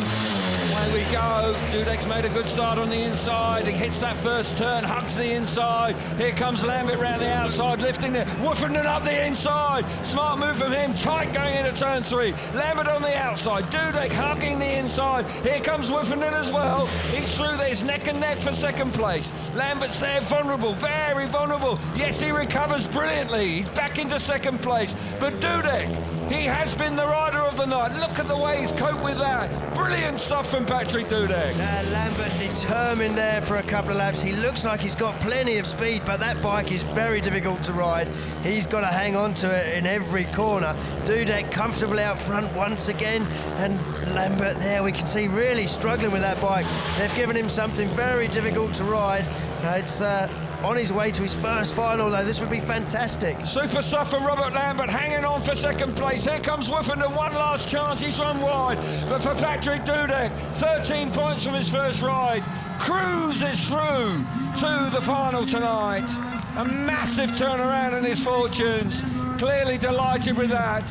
Lambert makes his first final of his career at the Grand-Prix level. Woofenden just missing out there, tried awfully hard, put massive pressure on Lambert for second place, but couldn't quite manage to get through to the final this evening, and Leon Madsen at the back. But what can you say about Patrick Dudek? This championship, you just can't predict it. Riders out of form, certainly turning it around. And for Patrick Dudek, he's made his first final of the year. He wins in fine style. Robert Lambert determined in second place, through to his first final. And Ty Woofenden and Leon Madsen missing out this time.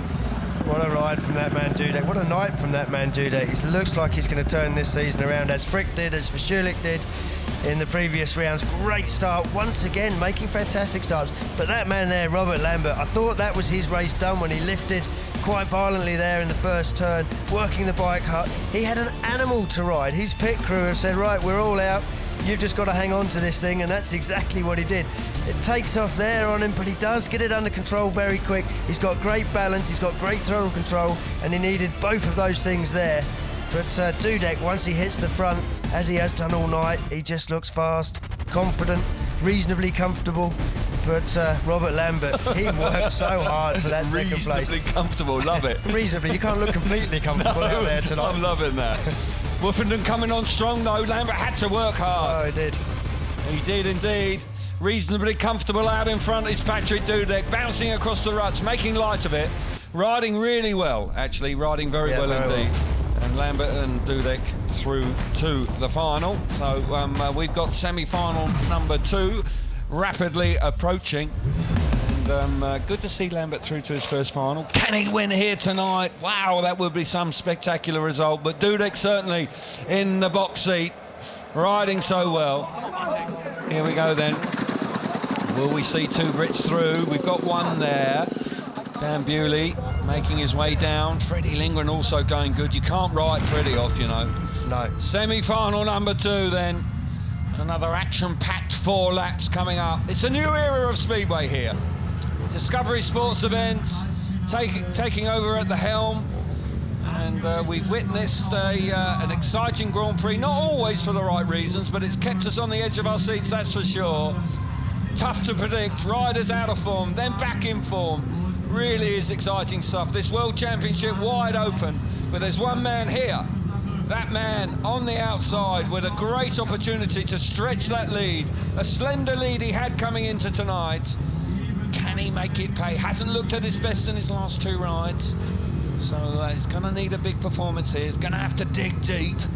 But Freddie Lindgren there, who was actually gifted the inside gate because Dan Bewley went from gate number 3. So the lineup for the second semi-final then. Freddie Lindgren on the inside, Jack Holder alongside him in gate 2, Dan Bewley on gate 3 in white, and Bartosz Smarslik, the World Championship leader, going from the outside. Yeah, Smarslik, Lindgren, they know what it's like to be in Grand Prix final. Plenty of those between them, but the young guns in between them, Jack Holder, Dan Bewley, would be their first final. I think we're going to see some determined riding from those 2. We're going to see some fireworks now, that's for sure. Don't take your eyes off it. Don't go to the kitchen. Don't put the kettle on yet. You just got to wait just a few moments longer. Strap yourself into your favourite chair. Absolutely. Put your seatbelts on for this one. Here we go. All the eyes focused on this race now. Smarslik going to have to find something. Will he rip round that outside? There's every chance of that, that's for sure. Lindgren knows there's a good chance of making another final here. Green light about to come on. Semi-final number 2 and they're away. Good start from Freddie Lindgren on the inside. Bewley's made a great start as well. Mid-track he's gone wide, possibly too wide. Now comes Smarslik. Smarslik firing himself to the front, producing it when it really mattered. On the inside, Freddie Lindgren now back to the front. Smarslik swapping places, onto the inside. Keep your eyes on Bewley. Keep your eyes on Bewley. Oh, he's blocked there by Smarslik, but he's not out of it. He's got a lot of speed. He's now roaring around the outside, winding it on. Smarslik having to dig very, very deep out in front though. Freddie Lindgren's got it under control. Smarslik now settling in second place. Bewley's gone to the back momentarily with Holder coming into the picture, but Freddie Lindgren, that's what experience is all about. Yeah, experience up front. Freddie Lindgren, Bartosz Smarslik. Smarslik with another mistake. He's not at all comfortable. But no lack of enthusiasm from the 2 boys in 3rd and 4th. Bewley really did take the challenge to Smarslik. So there we go, semi-final number 2. Freddie Lindgren wins it. Smarslik had to work so very hard to make his way through to a final, but he is there. First final since Croatia. And he won't have enjoyed it, but he's there nonetheless, and he's got to do another 4 laps. And World Championship points on the line, of course they are. But Freddie Lindgren, I'll tell you what, he was very accomplished there, and he held it together very nicely. Great action for 2nd and 3rd there with Dan Bewley. Really going great guns, but just running out of steam as the race continued. Just got a little bit untidy, and his momentum was stalled there at the vital moment. But for Freddie Lindgren, a win for him. Bartosz Smarslik in 2nd place. They're in the final. Dan Bewley and Jack Holder, the 2 substitute riders, doing great work tonight. They just miss out. Yeah, interesting race, and Dan Bewley did take it to Smarslik. He threw absolutely everything, including the kitchen sink of that race. Look at the determination in his body language to get that bike to go to the turn. Maybe made an error there going quite so wide, but he knew he'd got a rider like Smarslik on the outside. I think he was thinking that's where the challenge is coming from. Tried to stop the run. Smarslik, experienced, too smart for that, makes an immediate cutback. And along with Lindgren out front, the experience coming to the front in the end. But Bewley and Holder, great nights for them. Yeah, you know, that first turn from Dan Bewley, was that inexperience there, do you think? Yeah, well, I don't know. I mean, he almost had to do it because I think he just felt that Smarslik was going to be bringing the challenge from gate 4, which has been quite good. He's on the outside of him. I think Bewley thinks I've got to get to the dirt line before him. But unfortunately for him, Smarslik just outsmarted him. Yep, and disappointment for Dan Bewley, but once again, another solid performance from him. There's no doubt about that. But for Freddie Lindgren and Bartosz Smarslik, making their way through, and they'll be pleased about that. Bit of squabbling going on for third place there in the latter stages of the race, but that man out in front showed great resolve, a lot of determination, got himself up the front of the bike and coped with the conditions very nicely, actually. Never really looked in trouble, and reasonably comfortable. Somebody said that earlier on, and I would say that was pretty apt for Freddie Lindgren. He just goes about his business so quietly. He's almost under the radar all the time. You don't really notice it, do you? And then suddenly, boom, he's in the final. A little bit about that roller coaster of a ride he had in Warsaw. Not too much longer before we get the gate choice, of course, for the final. I don't think there's a lot of choice. Both finals, one from gate 1, both other qualifiers from gate 4. Can't see it being picked a lot different to that. No, and Patrick Dudek will be in the box seat, you would suggest, here, and every chance of winning his first Grand Prix of the year, and that would be a spectacular turnaround in form. And it's a great night. And nobody's left, that's for sure. And they are eagerly awaiting the final. Right, let's get some reaction now with Scotty Nichols. He's down in the pits. Yeah, Jack Holder joins me. Jack, a real tough night out there, but a great night for you. Make your first semi-final of your GP campaign. Yeah, it was certainly tough out there. You know, probably the TV don't do it justice. Them ruts were humongous. And yeah, luckily that everyone sort of stayed together and all in one piece. You know, there was a few crashes early on, but yeah, you just had to ride smart, and yeah, the fastest man didn't win and the smartest did. Yeah, it's real tough when it's like that, because we all know it's easy to say the harder you ride the track, the more you attack it, the easier it is. But just what's going through your mind when you're entering the corners, when it literally is just like a minefield? Hang on. Yeah, you know, I was behind a couple of times, and you know, it was really tricky to you know, follow someone in there because you weren't sure if it was going to take off or 360 or whatever. So yeah, you just had to really make sure that you're in front. But you know, even though when I was in front, I definitely wasn't comfortable out there. Well, you got away in one piece. You made your first semi-final, so onwards and upwards for the rest of the campaign. Thanks for chatting. No worries. Thank you. Yeah, good work from young Jack Holder, and he's done himself proud tonight, and he can reflect on a really good, strong performance. And a nice interview there, actually, I've got to say. A nice interview with Scott. And I'm sure we'll be hearing for some more riders a little bit later on. Not too much longer before we get the gate picks for the big race of the night, the grand final, here in the Bergring, in the German Grand Prix, the fourth round of the World Championship. And not too far away from the midpoint of the series, but Bartosz Smarslik has worked hard there, and I think he probably had to dig deep a little bit harder than he really had to, but but nonetheless showed a great resolve. But let's get back down to Phil Morris, the race director, for the final draw. The first rider to select the gate position for the final is Patrick Dudek. And Patrick selects the red gate position. No surprise there. No. Next to make his selection is Freddie Lindgren, and Freddie selects the yellow gate position. Yep, and once again, not really a surprise at all. And next to make his selection is Bartosz Smarslik.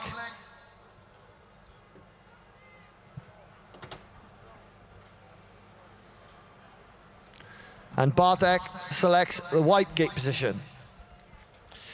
Yep. And the final rider for the final, making his selection, Robert Lambert, selects the blue gate position. Thank you, guys. So there we are, the final. 3 of them have been there on more than one occasion, particularly 2 of them. and Dudek back in the big time, and Robert Lambert in his first final here, Chris, and he's going to be nervously excited, I would suggest, and the way he's riding, they've got that bike set up to come off the start, he's going to really give it his all. They've got it set up for a lot of speed as well, and I think the track may be a little bit easier for him now that it's had another heat since his semi-final after the regrade. But it's an animal. I mean, I don't think there was a more difficult bike out there in those semi-finals to ride. And to be fair, Robert Lambert's one of the few guys that I think could ride it and keep it going in the right direction. Yeah, he's a strong lad, and he can hang on, that's for sure. But for Freddie Lindgren, he's ridden really nicely and just quietly gone about his business, and has managed to make his way through to the final.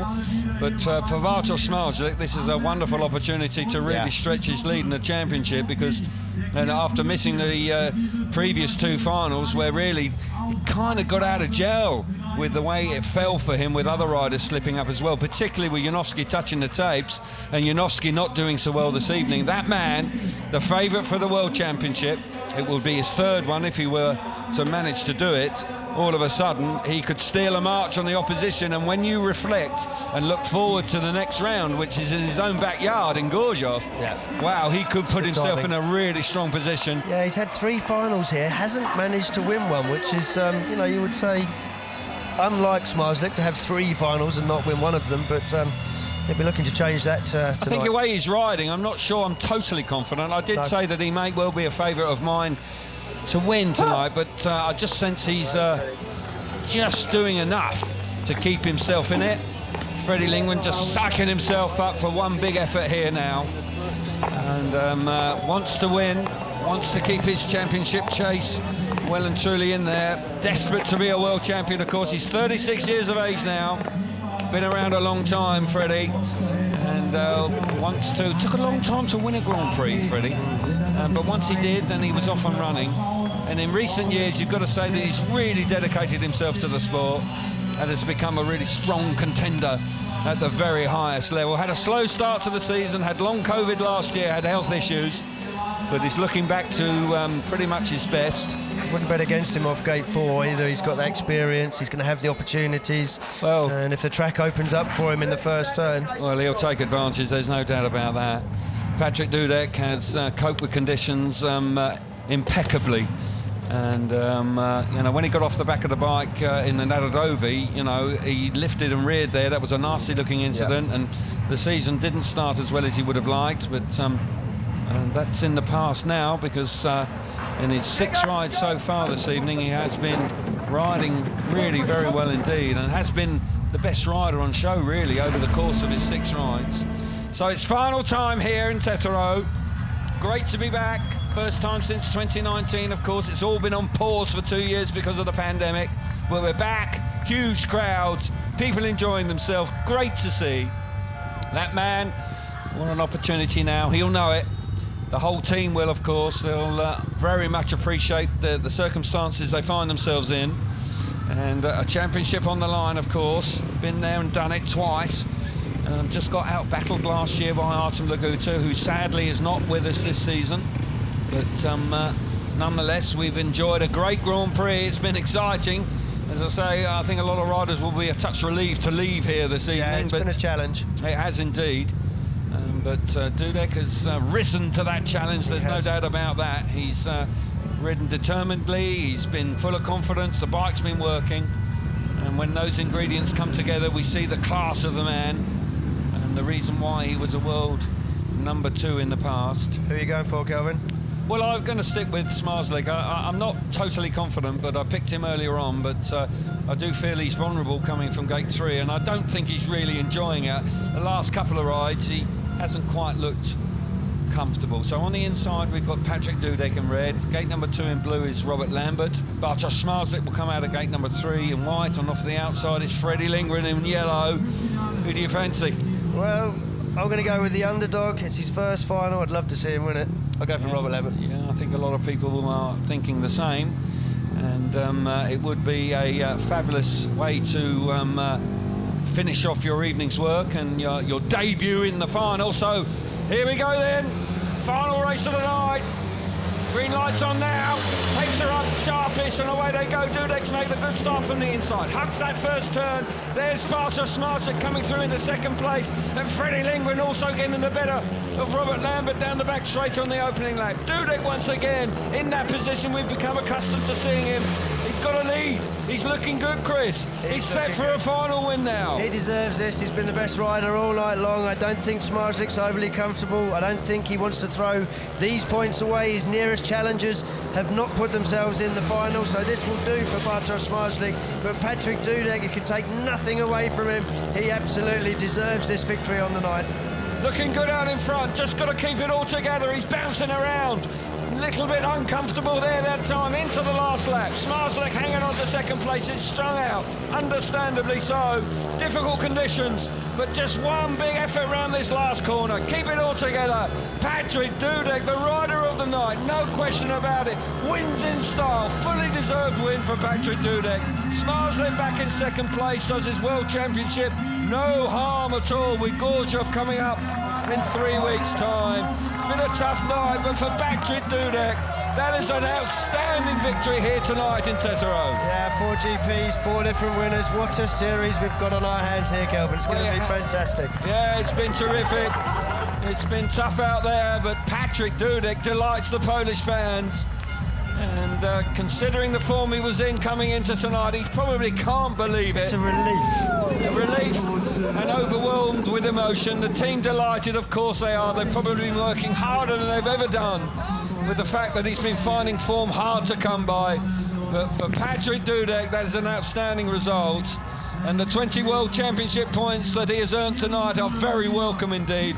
14th place he was coming into tonight. He won't be there now. Patrick Dudek, the winner. Bartosz Smarzlik will be pleased with his 18 points and showed great determination in actual fact to manage to pull that off. There was a moment earlier on where I thought maybe he might slip away, but he didn't. But Dudek has done the business. Plenty of Polish fans here to celebrate with him. And gotta say, he surprised me. I'll tell you, he's done a great job. He has done a great job, and another one that's turned his season around and put himself in the mix.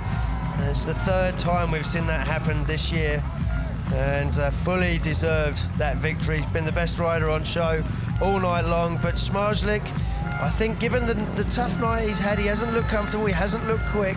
I think to be taking 18 points away from tonight's meeting, he'll be very satisfied with that. Let's say it again. Yeah, from the inside, Patrick Dudek. Been electric from the start all night long. Not necessarily known for his starting, but he's hardly put a foot wrong all night long. And Smarzlik just settled into the race in second place. I honestly don't think, A, he had the speed to take the chase to Dudek, or necessarily he wanted to. I don't think he wanted to take the risk. I think he's very, very happy with 18 points. But that man there, looking back on the opposition, it's a relief for him. Back to form, back to his best, and a Grand-Prix win. Yeah, he fully deserved win, and has done it in style. Bartosz Smarzlik, I agree with you. I think he was more than happy to take second place tonight. It's a great result for him. He will move nicely on. 35 points now for Patrick Dudek. Had 15 coming into tonight, so that really will rocket him up the charts, that's for sure. So good work all round, and when he reflects on that, I'm sure with Gorzhov coming up in 3 weeks' time, riding at home, he'll be looking to build on that. Plenty of congratulations going on between the two camps. But a tough night at Speedway. Here we see the standings or the results from tonight. 20 points for Dudek, Smarzlik 18, Lindgren 16, Lambert 14. Just missing out on the rostrum, a little bit of a disappointment, but still a good night. Solid work from Bewley there. He'll be pleased with 12 points. Yeah, that's a good result for him. Ty Wolfenden 11, Leon Madsen 10.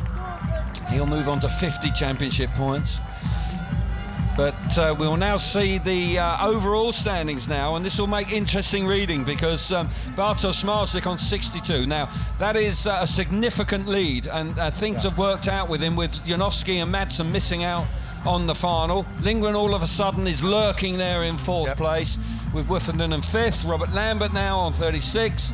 Martin Vasilek, a disappointing night for him, but a big move for Patrick Dudek. That is significant. It is. Fully deserved tonight. Top 8 for him. Yeah, absolutely. Dan Bewley there on 32, and that's done him no harm at all. So it's been a great night at Speedway. We are now going to be able to hear from the winner, and Scott Nichols is now with Patrick Dudek. And your winner of the Volk FIM Speedway Grand Prix from Germany is Patrick Dudek. Patrick, you were the man tonight. You were the best rider on form. You fully deserve the win out there. Yeah, thank you very much. I feel now very happy, but hard to say more because I have problem with my balls after one hit. So tough night for me, and important for me. It's the good points today. So. Yeah, okay. I think the person has to fix your problems got the tougher job, because I don't want that one. But Patrick, you move on to Gorjov for the next round, but it's been a long time since you've made the semi-finals. Now you make the final and stand on the top step. What changed in order for you to get that win tonight? I think I had good gates today. We had the good setups with the team, so it was easy. When you win the start on this track, race is later very easy because the corners was very dangerous, so I think important was start. The same I say when we talked before the final, so start was important today. Well, very good job, well done, and enjoy the celebrations. Thanks for talking. Your winner, Patrick Dudek. Thank you. Yeah, fine winner as well. A little bit uncomfortable there, and we don't need to go through that. And there's no doubt that he managed it very well, and a great return to form for Patrick Dudek. But those overall standings, I must say, mate, they were interesting reading there with 62 points, and no doubt that the 11-point lead that Schmarzlik has is a significant one. Freddie Lindgren in third place tonight. Good work from Freddie. Rode strongly throughout the night. Yeah, made a big gain, charge up the table. Good to see, and returning to full fitness and health. Second place on the night. Satisfaction there for Bartosz Schmarzlik, because it just fell right for him. Took advantage of his main competitors missing out. And that's what he does. Yeah, but this is the moment for Patrick Dudek. The night belongs to him, and he has ridden so well throughout the evening and never really put a foot wrong. You know, I think he underplayed it there with the gates were good. Once he was away, he never really made a mistake, and so many riders did. So. Yeah, he had the pace all night long. Did everything right. Congratulations, Patrick Dudek. Absolutely right.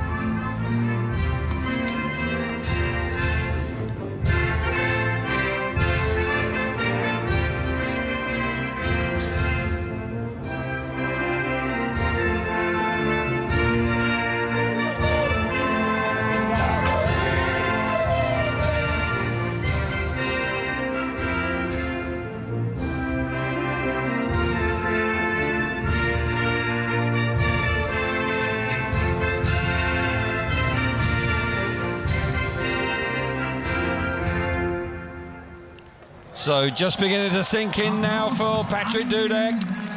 On top of the box once again. He's been there before, of course, but it has been some time since he's stood on the rostrum after a Grand Prix.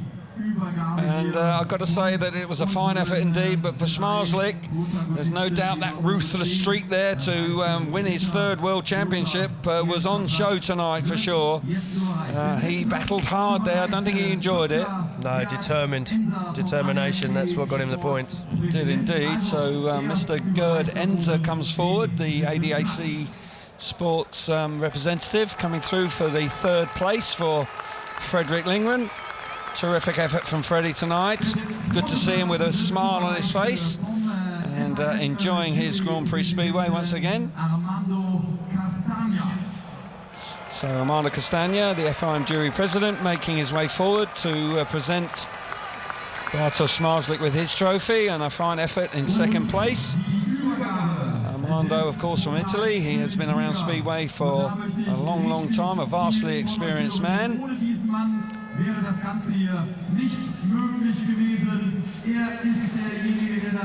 So Matthias Volk, the sponsor of the evening, the representative from the company, probably the managing director, moves forward to present Patrick Dudek with his trophy.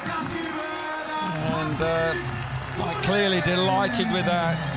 And as I say, over the next few hours, it will all sink in, and the realisation that he's back and performing at the very highest level has got to be good news for him. And it's great to see, because he's an eye-catching rider, he's a good personality, and quite clearly very pleased indeed to be winning once again. Yeah, quite a quiet character, but he's a likeable character, and it's great to see him standing on the top step once again. So the champagne time, Monster Energy girls move forward, and mind your eyes, boys, because it stings. Freddie's come prepared. Experience again. A great night of Speedway. It's been action-packed. I think everybody's a touch relieved that we didn't see more accidents, but nonetheless they've done sterling work, all these boys out there this evening, and it's been a thrilling event here and great to be back in this part of the world. It's a special place. Mecklenburg is a wonderful county within Germany, and we've enjoyed a super Grand Prix, and we look forward to Gorzów in 3 weeks' time, of course, where all of a sudden Bartosz Marslik really could stamp his authority on the World Championship. A handy lead going there, but right now the pictures and the moment belongs to Bartosz Marslik, but more importantly Patrick Dudek. That is a remarkable win for him, and probably one of the most proudest moments in his career so far.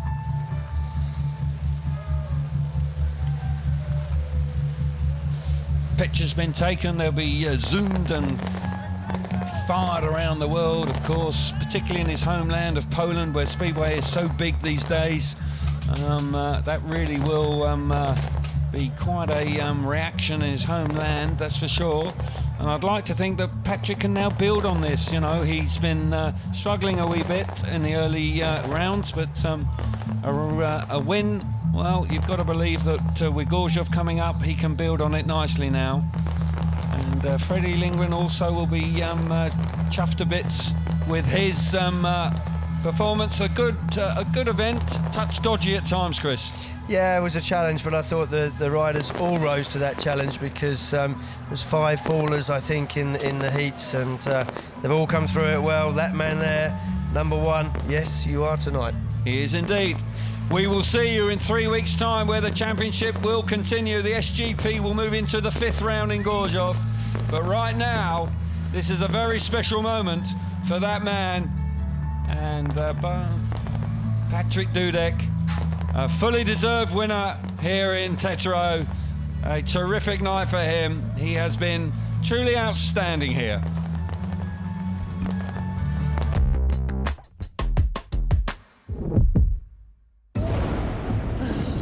Oh, how about a spark of inspiration? Oops! Let's get this thing rolling. Ta-da! Try that on for size. Yeah! Level up in Forge of Empires. Play now for free at FOE.tv or download the app. A villa for a family reunion, plus space to escape. A private villa, plus plenty of smiles. A place to relax, plus enjoy some quality time. At Villa Plus, we've handpicked our villas for over 30 years, giving you spectacular choice, plus perfect memories. Find your summer holiday at villaplus.com. Villa Plus, it all adds up to amazing. Electric car insurance from LV. Run out of power and we'll take you to the nearest charge point or charge you roadside. Get a quote today at lv.com.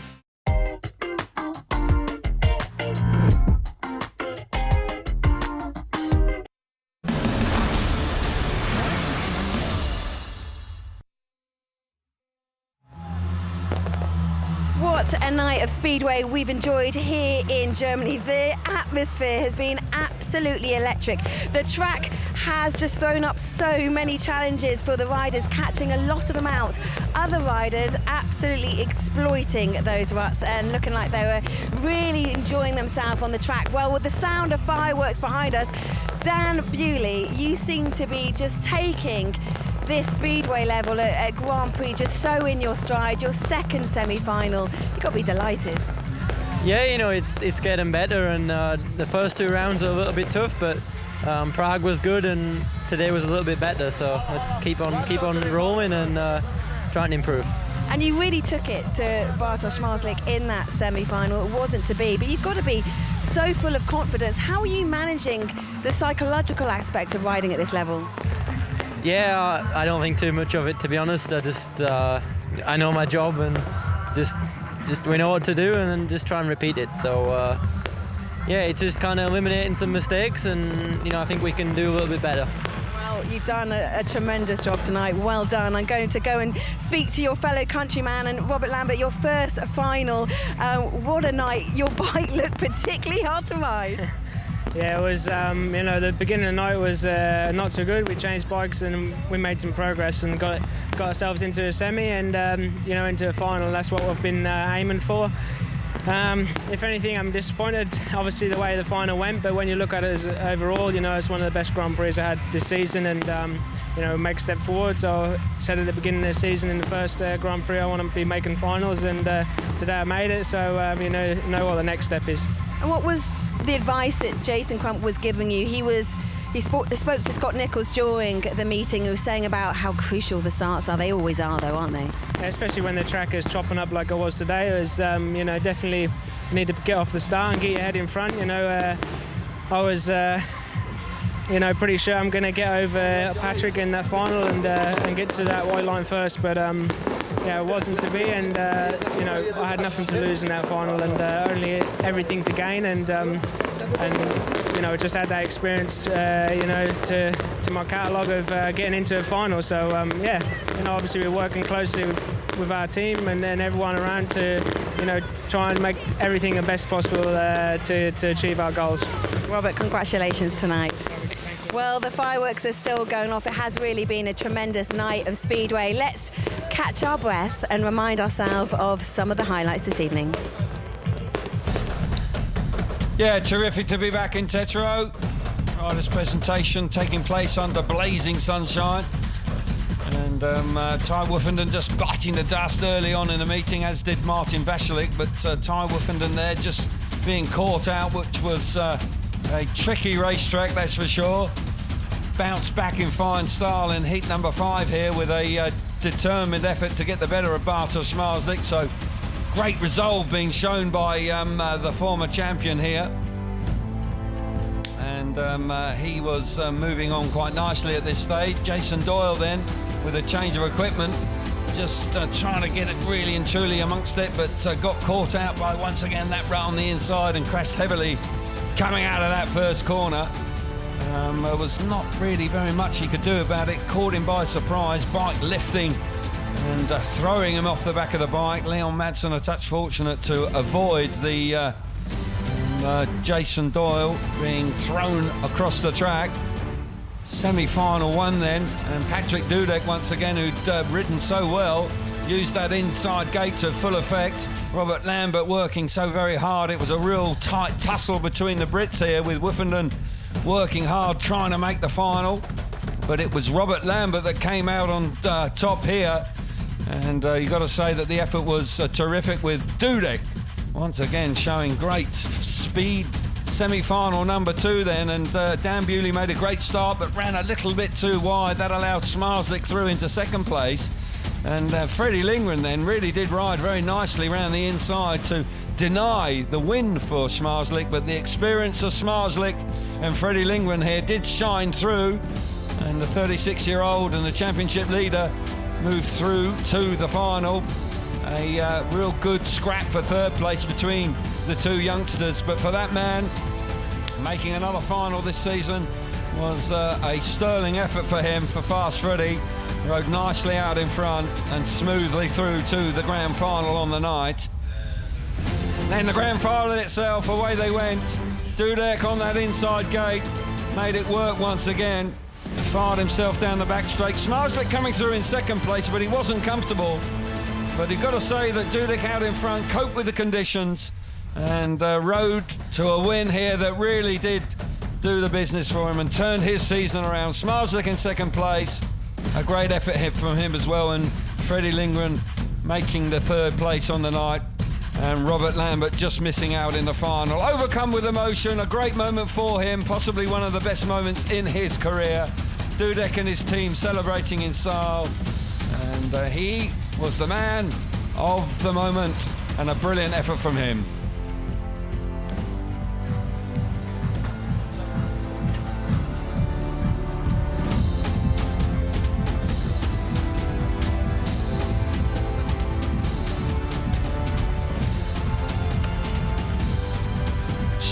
Janowski in second place on 51, Leon Madsen on 50, tied for second place. Lindgren making great work there, moving through into fourth place, and Ty Wuffenden back in fifth. Terrific movement there for Patrick Dudek into the top 8. Smashing light here, we look forward to Gorzów.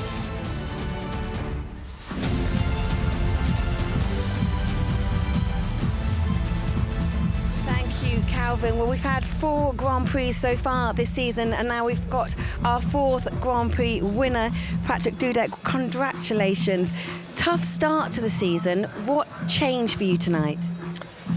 Yes, very tough start the season for me, but now I stay on the podium, on the top, so back to the game. But we have, I think more rounds. And this point was important for me with the results, so I'm happy now, and so waiting for the next meeting in Gorzów, I think, And how much is it a motivational boost? It's been a while since you've been on the podium.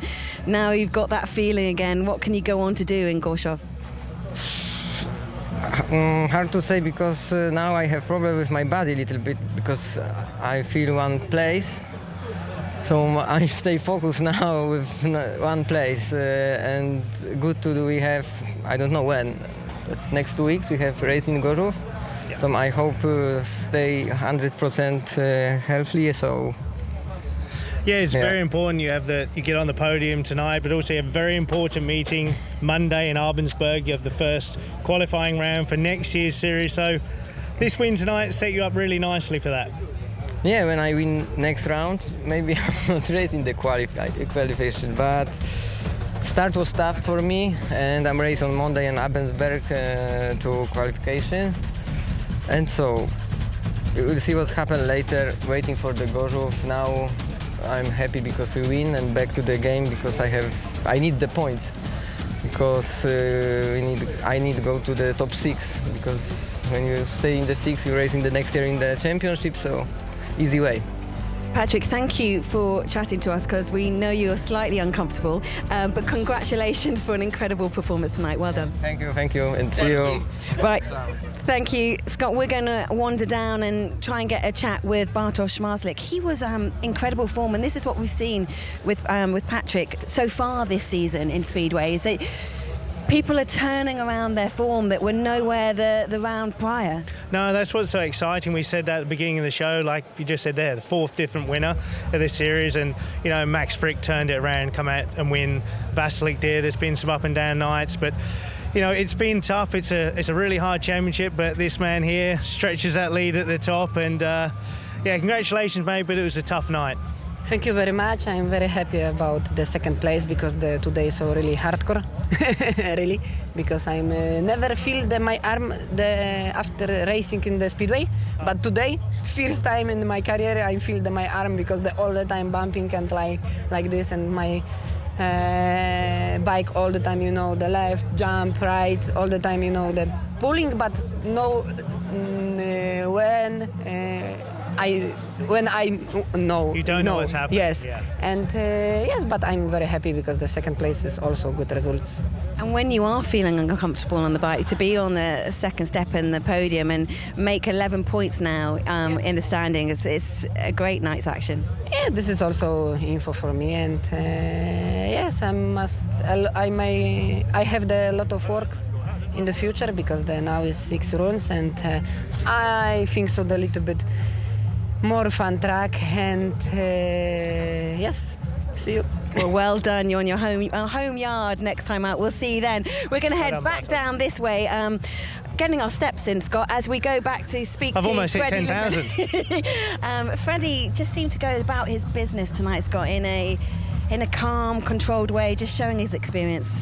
He did, and Freddie's one of those riders that's got that reputation where he can be a bit ruthless and fearless. And tonight was a track where, a lot of the time a rider could have put himself in a position to pull off a move that could be a bit dangerous without even trying to. So it was tough conditions out there, and like I say, Freddie showed his class and the experience to get on that podium. Can you hear Scott just saying that you showed your class and your experience to get on the podium, and what was challenging conditions? What was it like out there? Yeah, it was really challenging today. It was kind of you want to make a good start, of course, and then try and get a good position and position yourself on the track, and maybe not over-rev the bike in the corners to try and be safe. Did it get to a point where you almost just go into preservation mode, like, right, okay, I'm in this position? Because it's very unlike that in Grand Prix, always pushing for the win, but was it kind of, okay, take the position and move on? Yeah, a few times was like that, and especially, you can maybe ride 100% like 1 lap, 1.5, but then it's kind of security mode. Yeah, Freddie, well done, mate. Yeah, absolutely. Well done from us. Great effort, and we'll see you very soon in 3 weeks' time. We're going to talk about just the night as a whole. It was a brilliant atmosphere here in the Berggren Arena, and really the German fans coming out in full force. But that track just made it, as a viewer and a fan, really exciting. But you said survival for some of those riders tonight was pivotal. Was, and I think the thing was that I don't think anybody really expected the track to do that after practice. All the riders, I'd been out there myself and had a little look at the track and expected to be a little bit choppy in places, a few little ruts to appear, but didn't really expect it to create the ruts that it did, which for a rider it makes it very, very difficult. We heard the riders talking earlier that you're pushing for positions, but you're always so afraid to push it too hard because the bike is unpredictable. You don't really know what's happening. That's scary for a rider, and you can see, like Mikkelsen, his confidence was down. He didn't want to push the envelope, and it cost him big time tonight in points. Yeah, and you saw also the disappointment of Jason Doyle when he changed bikes and then the bikes lifted. Just such disappointment considering he's gone so well here before and he's won here previously. He has. He's got a great record here, and that just goes to show how tricky and demanding the track was. When you see somebody like Jason Doyle make the mistake he made, it happens so quick. You see on the slow motions, he's already off the gas, he's done everything he possibly can, but there's just no way to save it. He's had to put the bike down. Fortunately, he didn't hurt himself. He bounced back, got a second in his next race, but not enough to make those semi-finals. And Gorzów next, Scott, in 3 weeks' time, what can we expect? Gorzów is a great racetrack. The only thing is that it's Bartosz Marzlik's home track, and we know how quick he is everywhere. He'll be quick there, but you know what? It's a wide open championship. We've seen tonight there'll be some surprises, 4 winners. So it's a great racetrack. Can't wait for it. Yeah, it is a wide open championship. You do not want to miss that. So 3 weeks' time, we will be back in action in Poland, in Gorzów. Look forward to seeing you then.